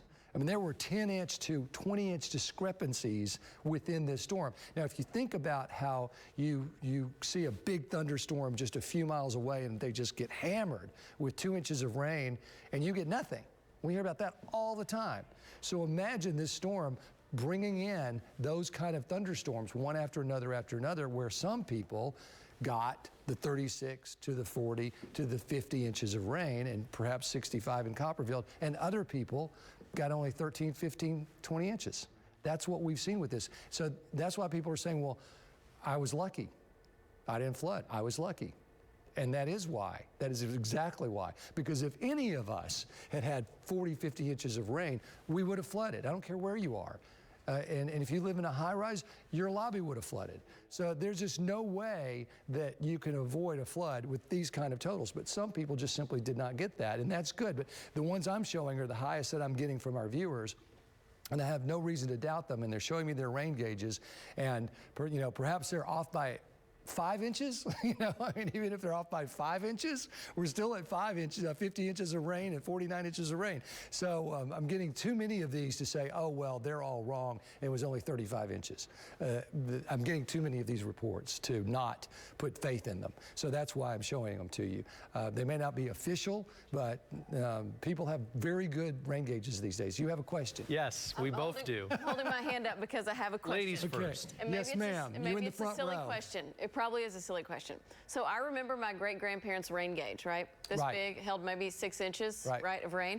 So are there more modern ones now that can show? Okay, and they're wireless and they're computer-driven. I didn't know that. And people can, just like the Weather Service, and you can spend thousands of dollars on Oregon Scientific, Davis Instruments, Heathkit. They're fabulous instruments out there, and they're wireless, and you put them in the right spot, and they click off the rain. they click it off. They don't collect and it. they send it to your computer, and you watch it go up on your dials. It's not old school anymore. No, although some people still do have the gauges on the fence post, and they've sent me handwritten notes of going out on Friday and measuring 6 inches of rain on Friday and dumping it, and going out 3 times on Saturday and dumping it, writing it down. So maybe those are off by a few inches. Let me ask you this: are they going to retire the name Harvey? That's a very good question. I bet they do. Do you think? I think they have to. I mean, it was a hurricane. It was a Category 4. We really haven't looked at the millions, if not $1 billion of damage that it did just to Rockport and Port Aransas, because they looked a lot like Bolivar did after Ike. Sure. And we've been so focused on our own backyards that part of it has been a bit ignored. But given the it was a Cat 4 number, given the amount of billions of dollars of damage, I mean Katrina, which of course was a big storm, and it was, I believe, a $26 billion storm for New Orleans. If this isn't a $26 billion storm for Texas, I don't know what is. Oh my gosh. It hit such a broader area that Katrina did at a bigger level, right? It did. And so I would think keep in mind, Katrina, the levees broke. Well, that's true. That is true. Katrina was all about the levee break. It wasn't the rainfall. It was like 16 inches of rain, right? New Orleans woke up on Monday morning and said, phew. We dodged a bullet. I remember. We all thought they dodged a bullet. Absolutely. It was all Mississippi's problem. And and off it went. Decimated. And by Monday night, it's a different story. It was a totally different when the levees broke. So that was the levee story. Yeah. You're right. You're right. That's the game changer. That was the game changer there. Yes. Ours is, as I've said before, an Alicia and an Allison and a Carla all wrapped into one. So, yeah, that name's out of here. Can I put you on the spot again? Sure. So the lifespan of this particular storm, have you ever seen anything like this? I mean, we were talking about Harvey. I mean, it made landfall Friday night near Rockport, but we were talking about it early last week. Yeah. And here we are now. It's Wednesday. And it made landfall on Friday night, and it's still a tropical storm. Yeah. For landfalling hurricanes, this is a long one. I think 26 days is the record for something out in there, but that was generally in the Atlantic. It had lots of warm water, and it kept going and kept going and kept going and kept going. Here's an interesting story. I remember in 2005, we had Tropical Depression number 10. It fell apart, got caught up in another system, but didn't go away. And it became, after another hurricane, after another 11, it became Tropical Depression number 12. And then it became Katrina. Oh, wow. Okay. So it was a storm that just wouldn't go away. Yeah. Right. And you're right about Harvey, Annie, because there it was, the beginning of last week, falling apart in the Caribbean, moving west maybe over the Yucatan if it survived, likely to go into Mexico. And that stall of it gave this low pressure system moving across Florida, a little upper level low. Remember when we were saying it might rain on the eclipse? That was because of this little upper level low that was moving across Florida into the Gulf and that weekend before. And we thought it might be here on Monday and bring rain and clouds to the eclipse. It wasn't. It was just off south of Louisiana. And so we ended up with a nice day, even though that low was just south of Louisiana. So, but that low is what gave our atmosphere the weakness for Harvey once it got its act together to start moving into Texas. And I remember you said it was slow to get going, but once it hit that eddy of warm water, I mean, it just blossomed. There's the Gulf Stream that you've heard about, right? And it's along the eastern seaboard, and it's warm water. It starts really at the equator. It moves. It's a warm stream of water that moves from the equator through the Caribbean, off between Cuba and Cancun, right through what's called the Yucatan Channel. Moves through there. I could probably show you on one of these maps. Let me get back to what I was saying with the tropics. Okay. I can do it right here. Okay. So it starts in the equator. It goes through the Caribbean. This is the Yucatan Channel. Here's Cuba, here's Cancun, we're over there. Okay, and it doesn't make a hard right through the Florida Straits and then becomes the Gulf Stream along the eastern seaboard. What it does is it comes into the Gulf and then it does a little loop into the Florida Straits and it's called the Gulf Stream, even though it's along the eastern seaboard, because it starts in the Gulf. And really it starts down at the equator, to be honest, but that's why it's called the Gulf Stream. And we were really concerned. Remember when there was the oil spill off of Louisiana? Yes. Okay, we were concerned, everyone was concerned that oil would get into the loop current and get pulled through the Florida Straits and all up the eastern seaboard to New York, all the way to London. Remember that? Yes, I do. Oh, that's why, because of that loop current. All right, that loop current, when all of the water is 85 degrees, that loop current can be 90. And it's all about hot water. So because it starts here at the equator, and it just comes in. So this part of the Gulf is the hottest part of the Gulf, right? Well, because of all of the currents and the waves in the Gulf, you can get a piece of this anywhere to move toward parts of land. And a piece of this loop current was over here where Harvey really blossomed. And so we had some of this warm water slid in here, and then it's like taking a pot of water and you're making spaghetti and you get it boiling, but you're not ready to get the spaghetti going yet. So you put it off and then you put it back on and it boils. It goes right away. Goes right away. Same thing, same thing. So Harvey was coming through here, and the only reason it fell apart was because of wind shear, wind that tore it up. And it's because it was still warm. It was still a little bit of circulation. And then when you remember, it came off, and then suddenly it was right in here that it blew up to a Cat 4 because of that warm water from the loop current that moved in there. So that's what happened with Harvey blowing up like that, and why it had a continued life.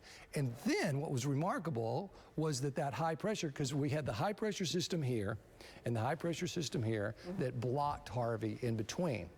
So when you have these two highs, nothing's much, but we had that little low that was going to rain on the eclipse. That little low was sitting right there. And between these two highs, here comes Harvey to that weakness, because they always follow the path of least resistance, which is what Harvey is going to be doing now, is going to be trying to follow this path of least resistance, because this high is still here. Look how clear this is. That high's still here.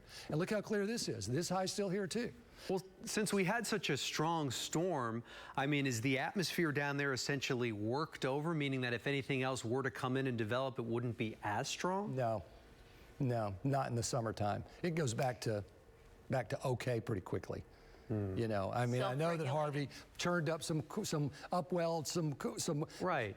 You know what, though? It only has to be 80 degrees, 150 feet deep to get these storms going. Oh, wow. It's only 80. 80 is the magic number. That's why from June 1st to November 30th, that's officially the hurricane season, because you're most likely to have 80 degrees. So 80 is that magic number. No, we had Arlene in April, so it's not like it can't happen. And we were in the Greek alphabet after 2005 in January. I remember that, yes. Okay, so you can get these storms. Yeah. So you know, we're still 85 degrees down here pretty easily. We can check officially, but you know, it still warms pretty quickly, and things have calmed down there, especially now that this is offshore. So people shouldn't be lulled into thinking, well, you know, we had the big one already. Certainly, if anything were to come after that, it couldn't be as bad. Don't be lulled into that. It could be. 2005, Rita, the R storm. Yes. 3 weeks later after Katrina. I remember. I was in Galveston covering Rita. Was 3 weeks. That's why everybody was devastated. So freaked out. Galveston. We still had evacuees from New Orleans in the Astrodome, and here comes Rita. Yeah. Right.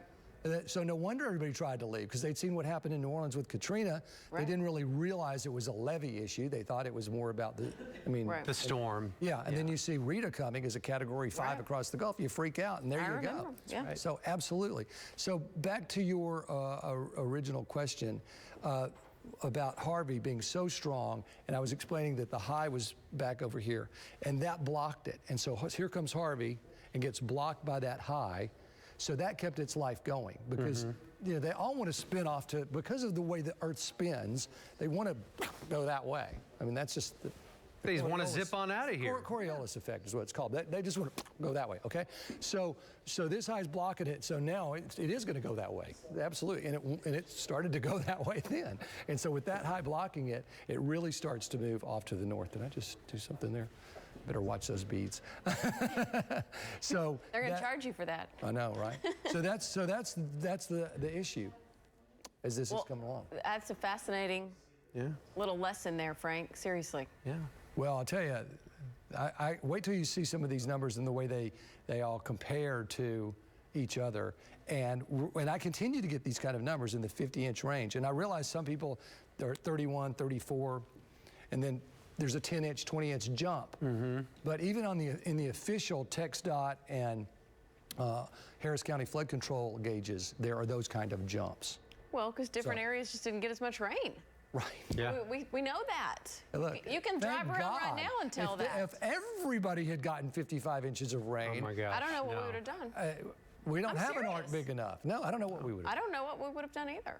No, we would have just been in big trouble. Huge trouble. I mean, at least there was the here and there bit to it. All right, we've got to watch this system in the Gulf. May form Jose, and we're already watching Irma. And I'm going to put all that together, and we'll talk about it next time. Frank. Sounds good. All right. Thanks so much. Thank you. We definitely appreciate it. Are we going here? Okay, the victims of Hurricane Harvey, as we saw yesterday, not far from President Donald Trump's mind. That's right. During a speech today in Missouri, the president promised flood victims that he will help them recover and rebuild. To those affected by this storm, we are praying for you, and we are here with you every single step of the way. And I can speak, I know, for the people in this room, every step of the way.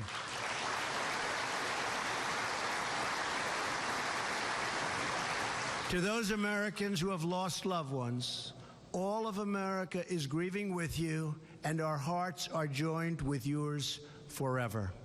The citizens of Texas and the Gulf Coast need all the prayers, support, and resources our communities have to offer. Recovery will be tough, but I have seen the resilience of the American spirit firsthand all over this country. To the people of Houston and across Texas and Louisiana, we are here with you today. We are with you tomorrow, and we will be with you every single day after to restore, recover, and rebuild. Our thoughts and prayers remain firmly with the citizens and our fellow people. And you've been listening to President Donald Trump. You know, he was in Corpus Christi yesterday with First Lady Melania Trump. Then they flew from Corpus Christi to Austin and met with Governor Greg Abbott at the state's emergency headquarters. The president said numerous times he didn't want to come to Houston right now because he didn't want to get in the middle of all the rescue, response, and recovery efforts that were taking place. He didn't want to be a distraction to those efforts. Right, and that's what we need to focus on still very much at this point, are the rescue and recovery efforts, and trying to help the people who have been displaced by this enormous storm. I mean, it's just been overwhelming to think of the amount of people right now that are either without a home, whose homes have been affected by this, people who've lost loved ones. It's just such a horrible situation for so many people out there, but thankfully so many Houstonians are rising to the occasion and not only giving their time, but also giving money, which is needed. Helping out in so many ways. In fact, I want to go back to Stephanie Gonzalez. She is manning the phone banks for us in Studio B with our good friends from Telemundo and the American Red Cross. Steph. All right, guys, so we have so much going on here. We have had so many donations, and right now we have a really, really huge one, and I can't tell you how much you guys are helping individuals, corporations, and right now Matthew Cate is with McDonald's. He's the owner and operator at McDonald's. He has a huge announcement. Yes, thank you so much. You know, here in Houston, our 60-plus local McDonald's owner-operators, we understand the struggles everybody has from the devastation from Harvey. We're your neighbors, we're your friends, our kids go to school with your kids, and we just cannot sit by without doing anything. So all 60-plus of us have rounded up together and made a contribution to the American Red Cross Gulf Coast Houston region in the amount of $250,000. Woo! Look at this. Yes, but there's a twist, right? There's a twist to this. So as I was literally driving over, oh, thanks. Oh, you'll take it? No problem. as I was driving over, I literally got a message. And one thing, yes, we are local business people here in the community. Our employees are part of the community. Our customers are part of the community. We're part of the community. But we have a great corporate partner. And McDonald's Corporation has matched our contribution of $250,000. So this is actually Whoa, there is going to be a change. It's going to have to be a change, and we'll just cross that out, and we're going to put in $500,000. Love it. $500,000. I can't tell you how proud I am to be not just part of the local McDonald Operators Group, but part of the McDonald's brand. And, you know, thank you so much. Under better circumstances, we want to see the city of Houston be rebuilt as soon as possible, and I'm hoping that's going to help with that and help people get back on their feet. I appreciate that so much. It's going to go a very long way to the recovery, which is going to be long and tough, but we're going to get through it with great partners. You know, we've got amazing neighbors here in Texas, and we all get along and make sure we're supporting each other, and McDonald's just stepped up and did it in a big way. It's the least that we could do. Thanks again, man. This is amazing, guys. Again, this just shows how awesome, how beautiful our city of Houston is, and there's been so much going on, so many phone calls, so please keep calling. Every dollar counts, whether it's $1, $2, $10, whatever you can do. We can make a huge difference, and we can absolutely overcome this. So please call 713-778-8920. All right, guys, back to you. Thank you. All right, Stephanie, thank you so much, and thank you so much to McDonald's for that enormous check that they just donated. It's a tremendous amount of money, but it is so needed right now when you just think about how many people need help right now. Yeah, the response has been and continues to be astounding. Big thank you to our corporate donors and also to all of you out there, just everyday citizens like the rest of us, just pledging your money and helping out as well. We appreciate it. I want to go now to HFD District Chief Charles Medina. He's joining us now on the phone. Chief, are you with us? Well, we're trying to get a hold of...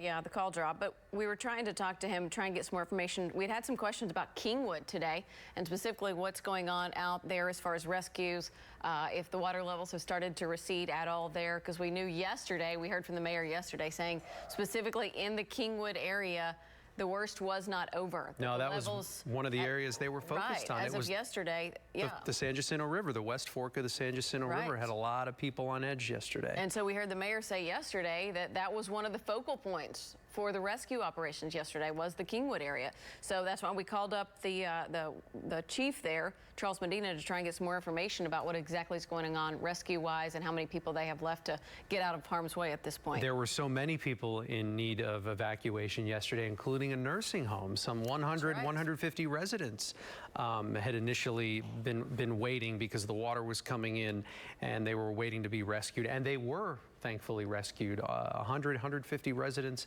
at that nursing home in Kingwood, all brought to safety onto dry ground. I think we may have Chief Medina. Chief, can you hear us?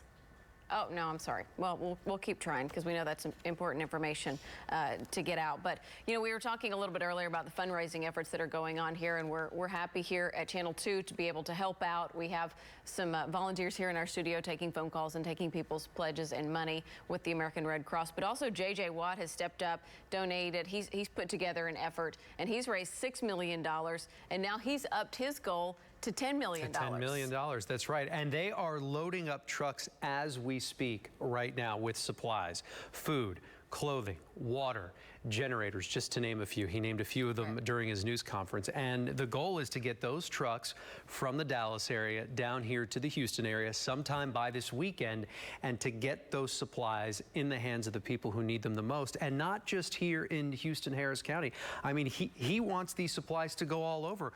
Rockport, like we were talking about earlier, just decimated. Corpus Christi, Victoria, Cuero, yeah. You know, just can keep naming. Wharton having big problems. Liberty County, you know, Jefferson County, Beaumont, Port Arthur. I mean, the scope is just tremendous at this point. Brazoria County. I mean, you could just keep naming county after county, area after area that still needs help. So, but so much has already been pledged, but it's going to take millions of dollars. And we know the president has said that the federal government is going to step up and do everything they can. Our state government is. We heard from the governor a little bit earlier that right now 24,000 National Guard troops have been activated to come in and help with this situation in Southeast Texas, to try and honestly on into probably now on into Louisiana as well, that these troops are going to be en route here on the ground helping out, trying to get as much done as they can. Of course, the efforts right now are still focusing on rescues. That's right. Rescues taking place right now, and a lot of folks who are in need of assistance, federal assistance from the federal government. Write this down, because this is what you want to do. You want to register for help from FEMA at disasterassistance.gov. That is the best way to get the ball rolling right now, is to register. That way you're on the rolls, they know who you are, they know what your needs are, and they can get you the assistance that you need. Right. Another important website to write down is if you want to volunteer.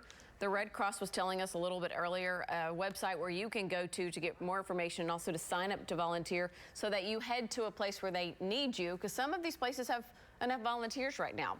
So that website is volunteerconnection.redcross.org. volunteerconnection.redcross.org. So you can go there and find out more about where exactly you're needed. I know Lakewood has opened their church right now, and so they have a shelter set up there, and they are in need of medical supplies, they said, specifically things like EpiPens, insulin, and steroids.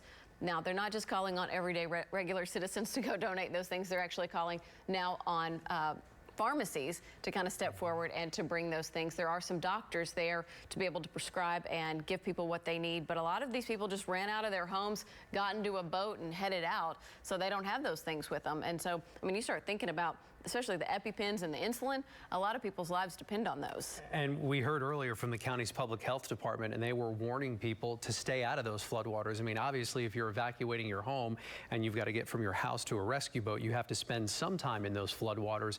But they're essentially talking about now, they don't want people playing in the floodwaters, hanging out in the floodwaters. They're also urging people on food safety issues. You know, if you lost power for more than 4.5 hours, empty your refrigerator. Don't leave all of that food in there. In the water, in the floodwaters, you know, they're worried about critters, down power lines. They don't want anybody getting electrocuted, you know, debris. Pieces of metal, rusty nails. Yeah, I mean, don't let your kids swim in those waters, please. I keep seeing pictures on social media and videos of people putting on the floaties on the kids and letting them swim in those waters. Please don't do that. The waters are dirty. We know that for sure.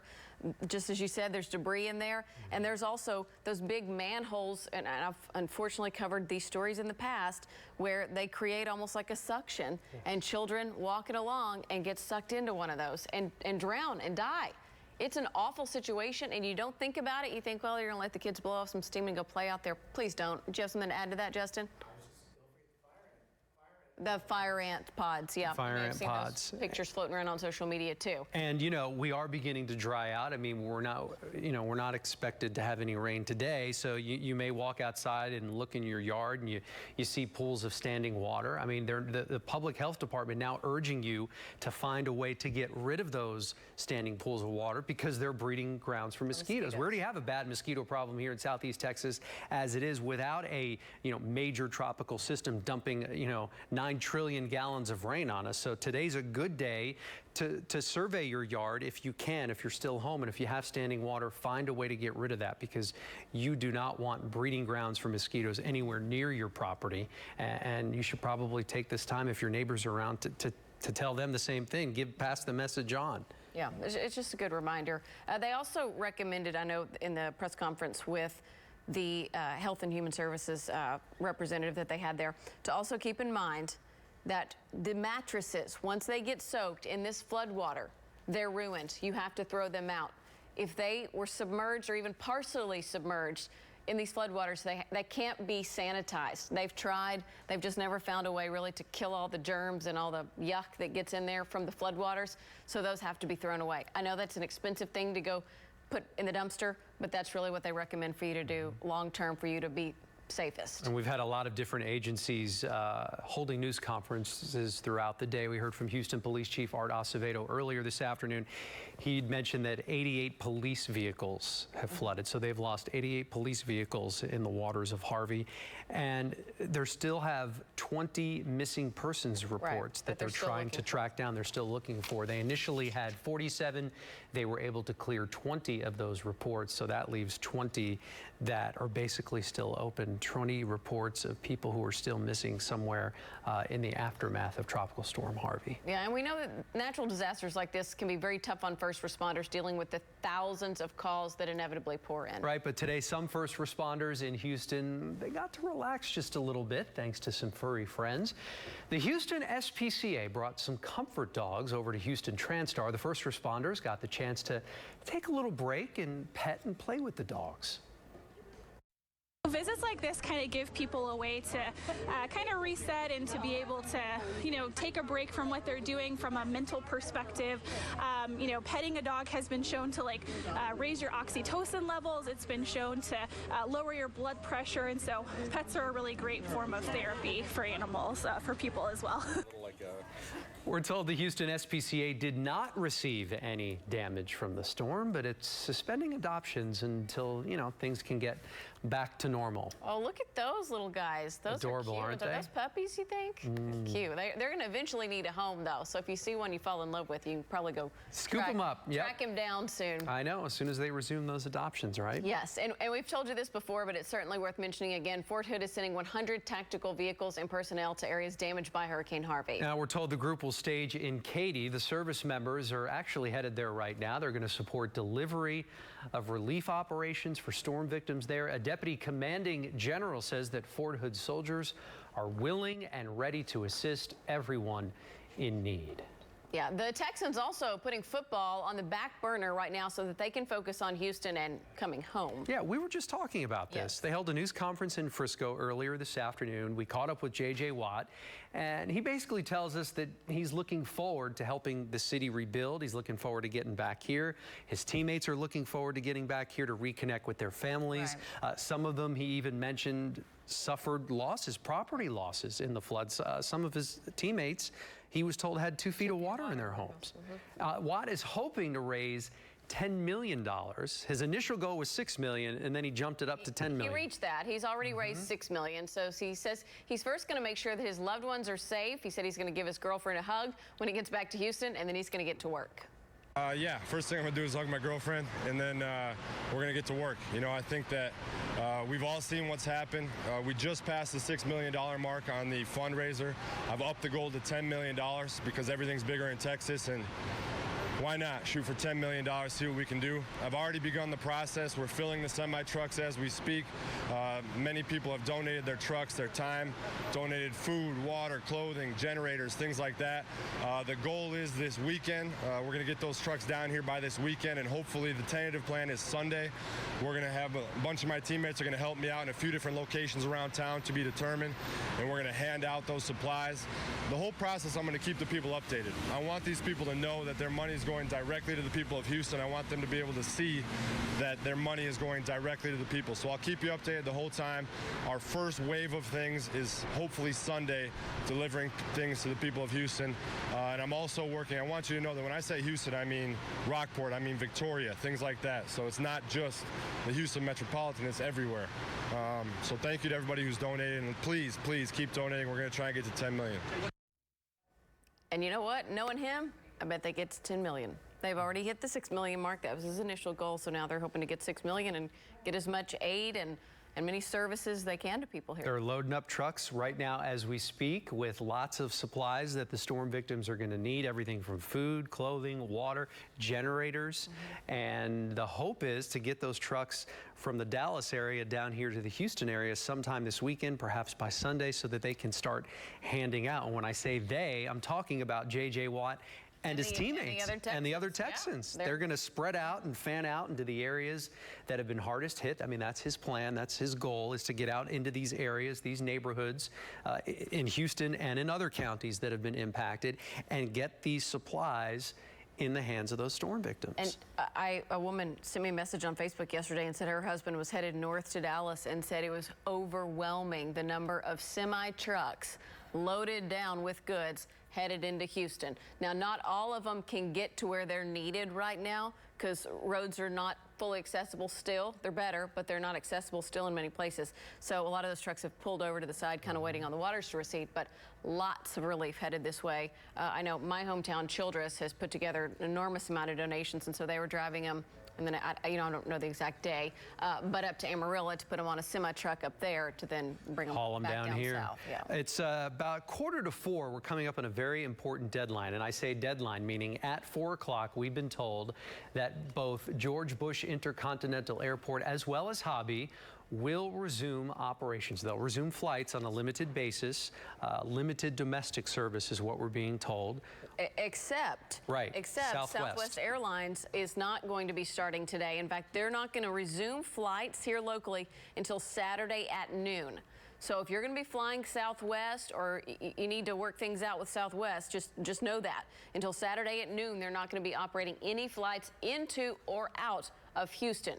So aside from Southwest, if you're flying on another carrier, Delta, American, United, check with them first and see what their schedules are, because you have to take into account if you're scheduled to leave on a flight from Houston, but that flight's coming from somewhere else, let's say Dallas or San Antonio or some other part of the country, that plane physically hasn't been able to get here. So you or refuel, or the provisions put on there. So you may not be able to leave as scheduled, but if you have a ticket, the city of Houston officials, Mayor Turner had said, for those ticketed passengers, they're encouraging you to get to the airport, get there earlier than you could ever imagine possible, just in case, give yourself plenty of time.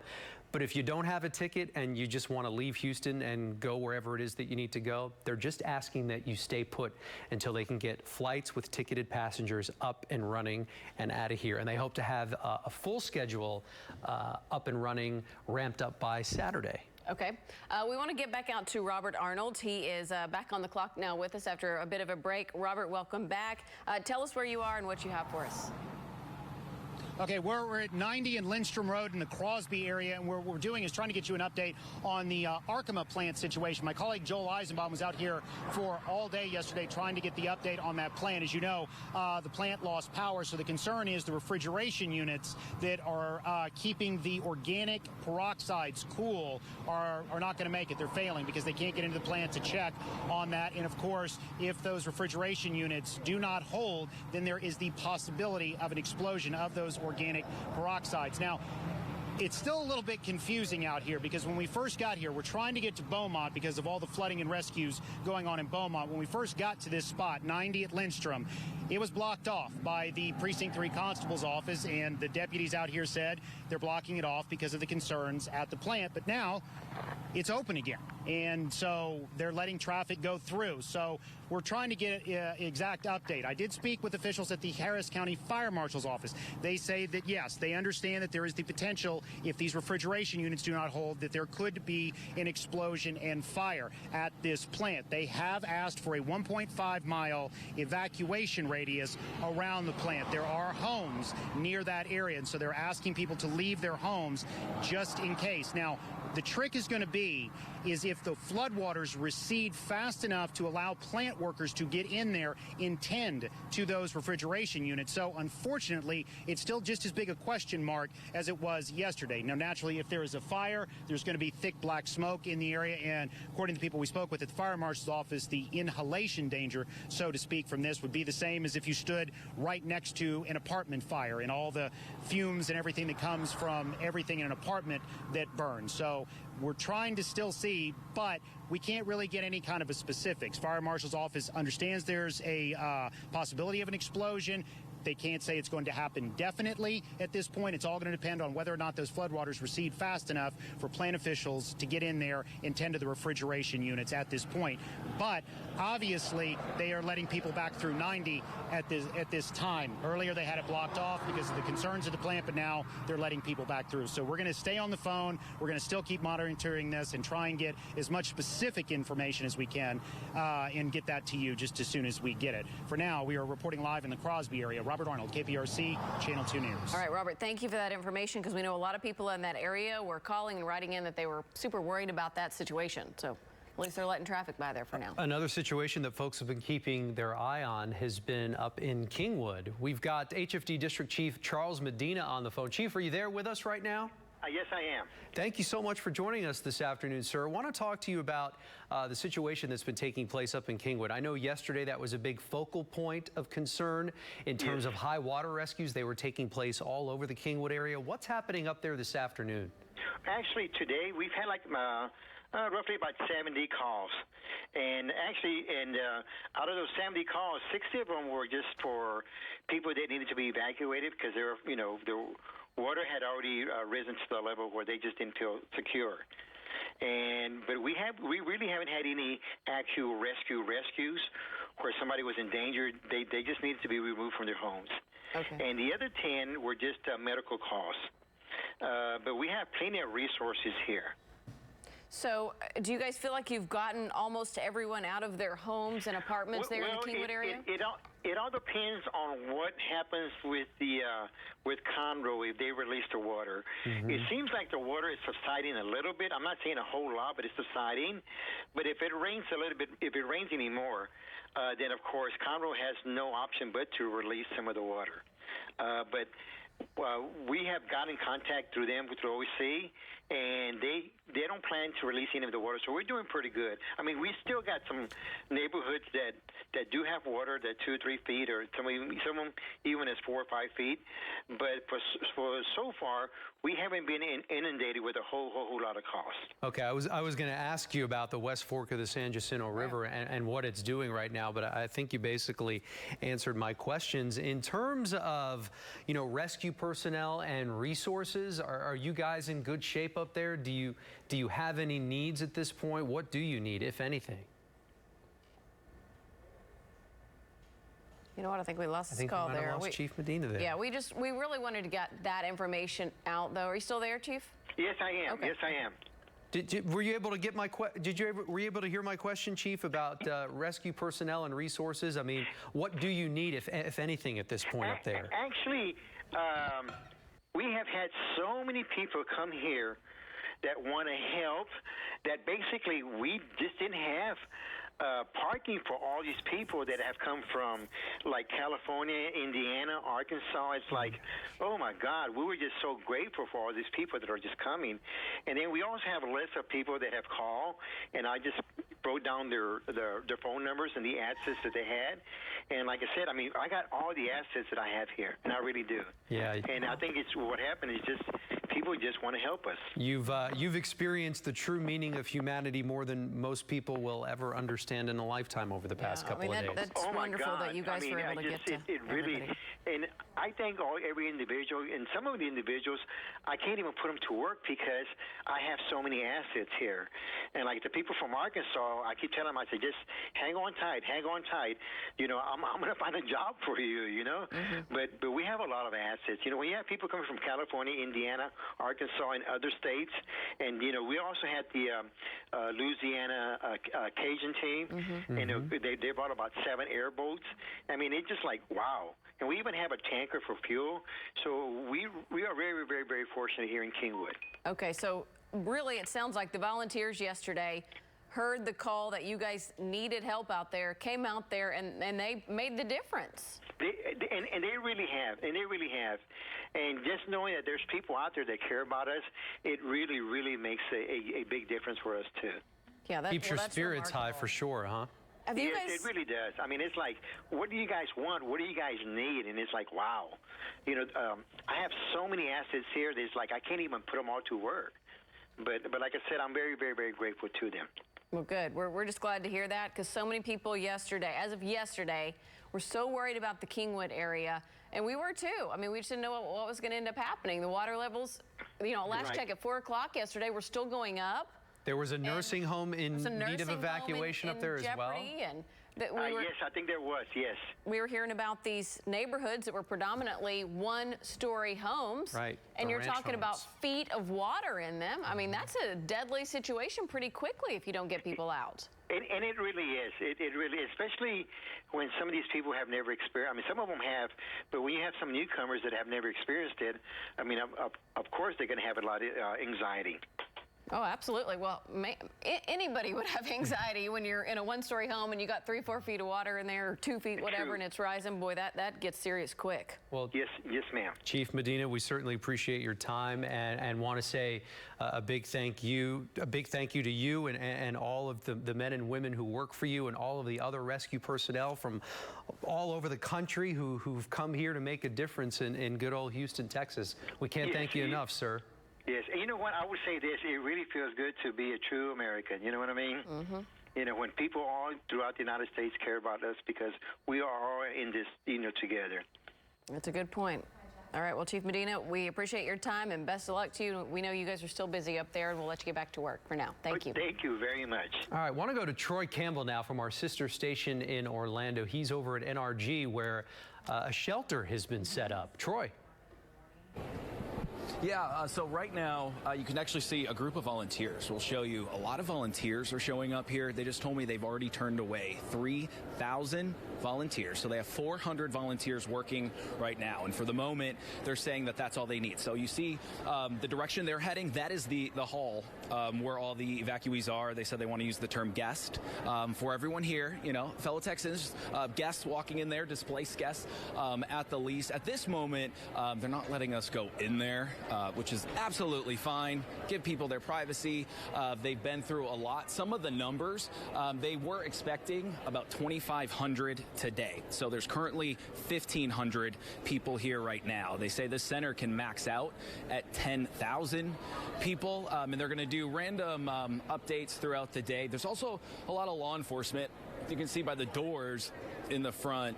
They're standing right there. They're making sure only the right people go through the right doors. And that initial group to the over from them is where the volunteers are actually signing up. And I just spoke with the man who, at least he told me he owns all the Papa John's franchises here in Houston, and he said that he is making hundreds and hundreds of pizzas, and he's just bringing them on over.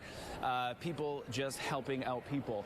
And in a little bit, we're going to be able to actually, at 4:30, they're going to allow us to go in the supply line. So essentially, that will be the area that if you are here and you're displaced and you need food, water, clothing, you get in that line, you go into the supply room. At 4:30, they're going to let us go in there and speak with some of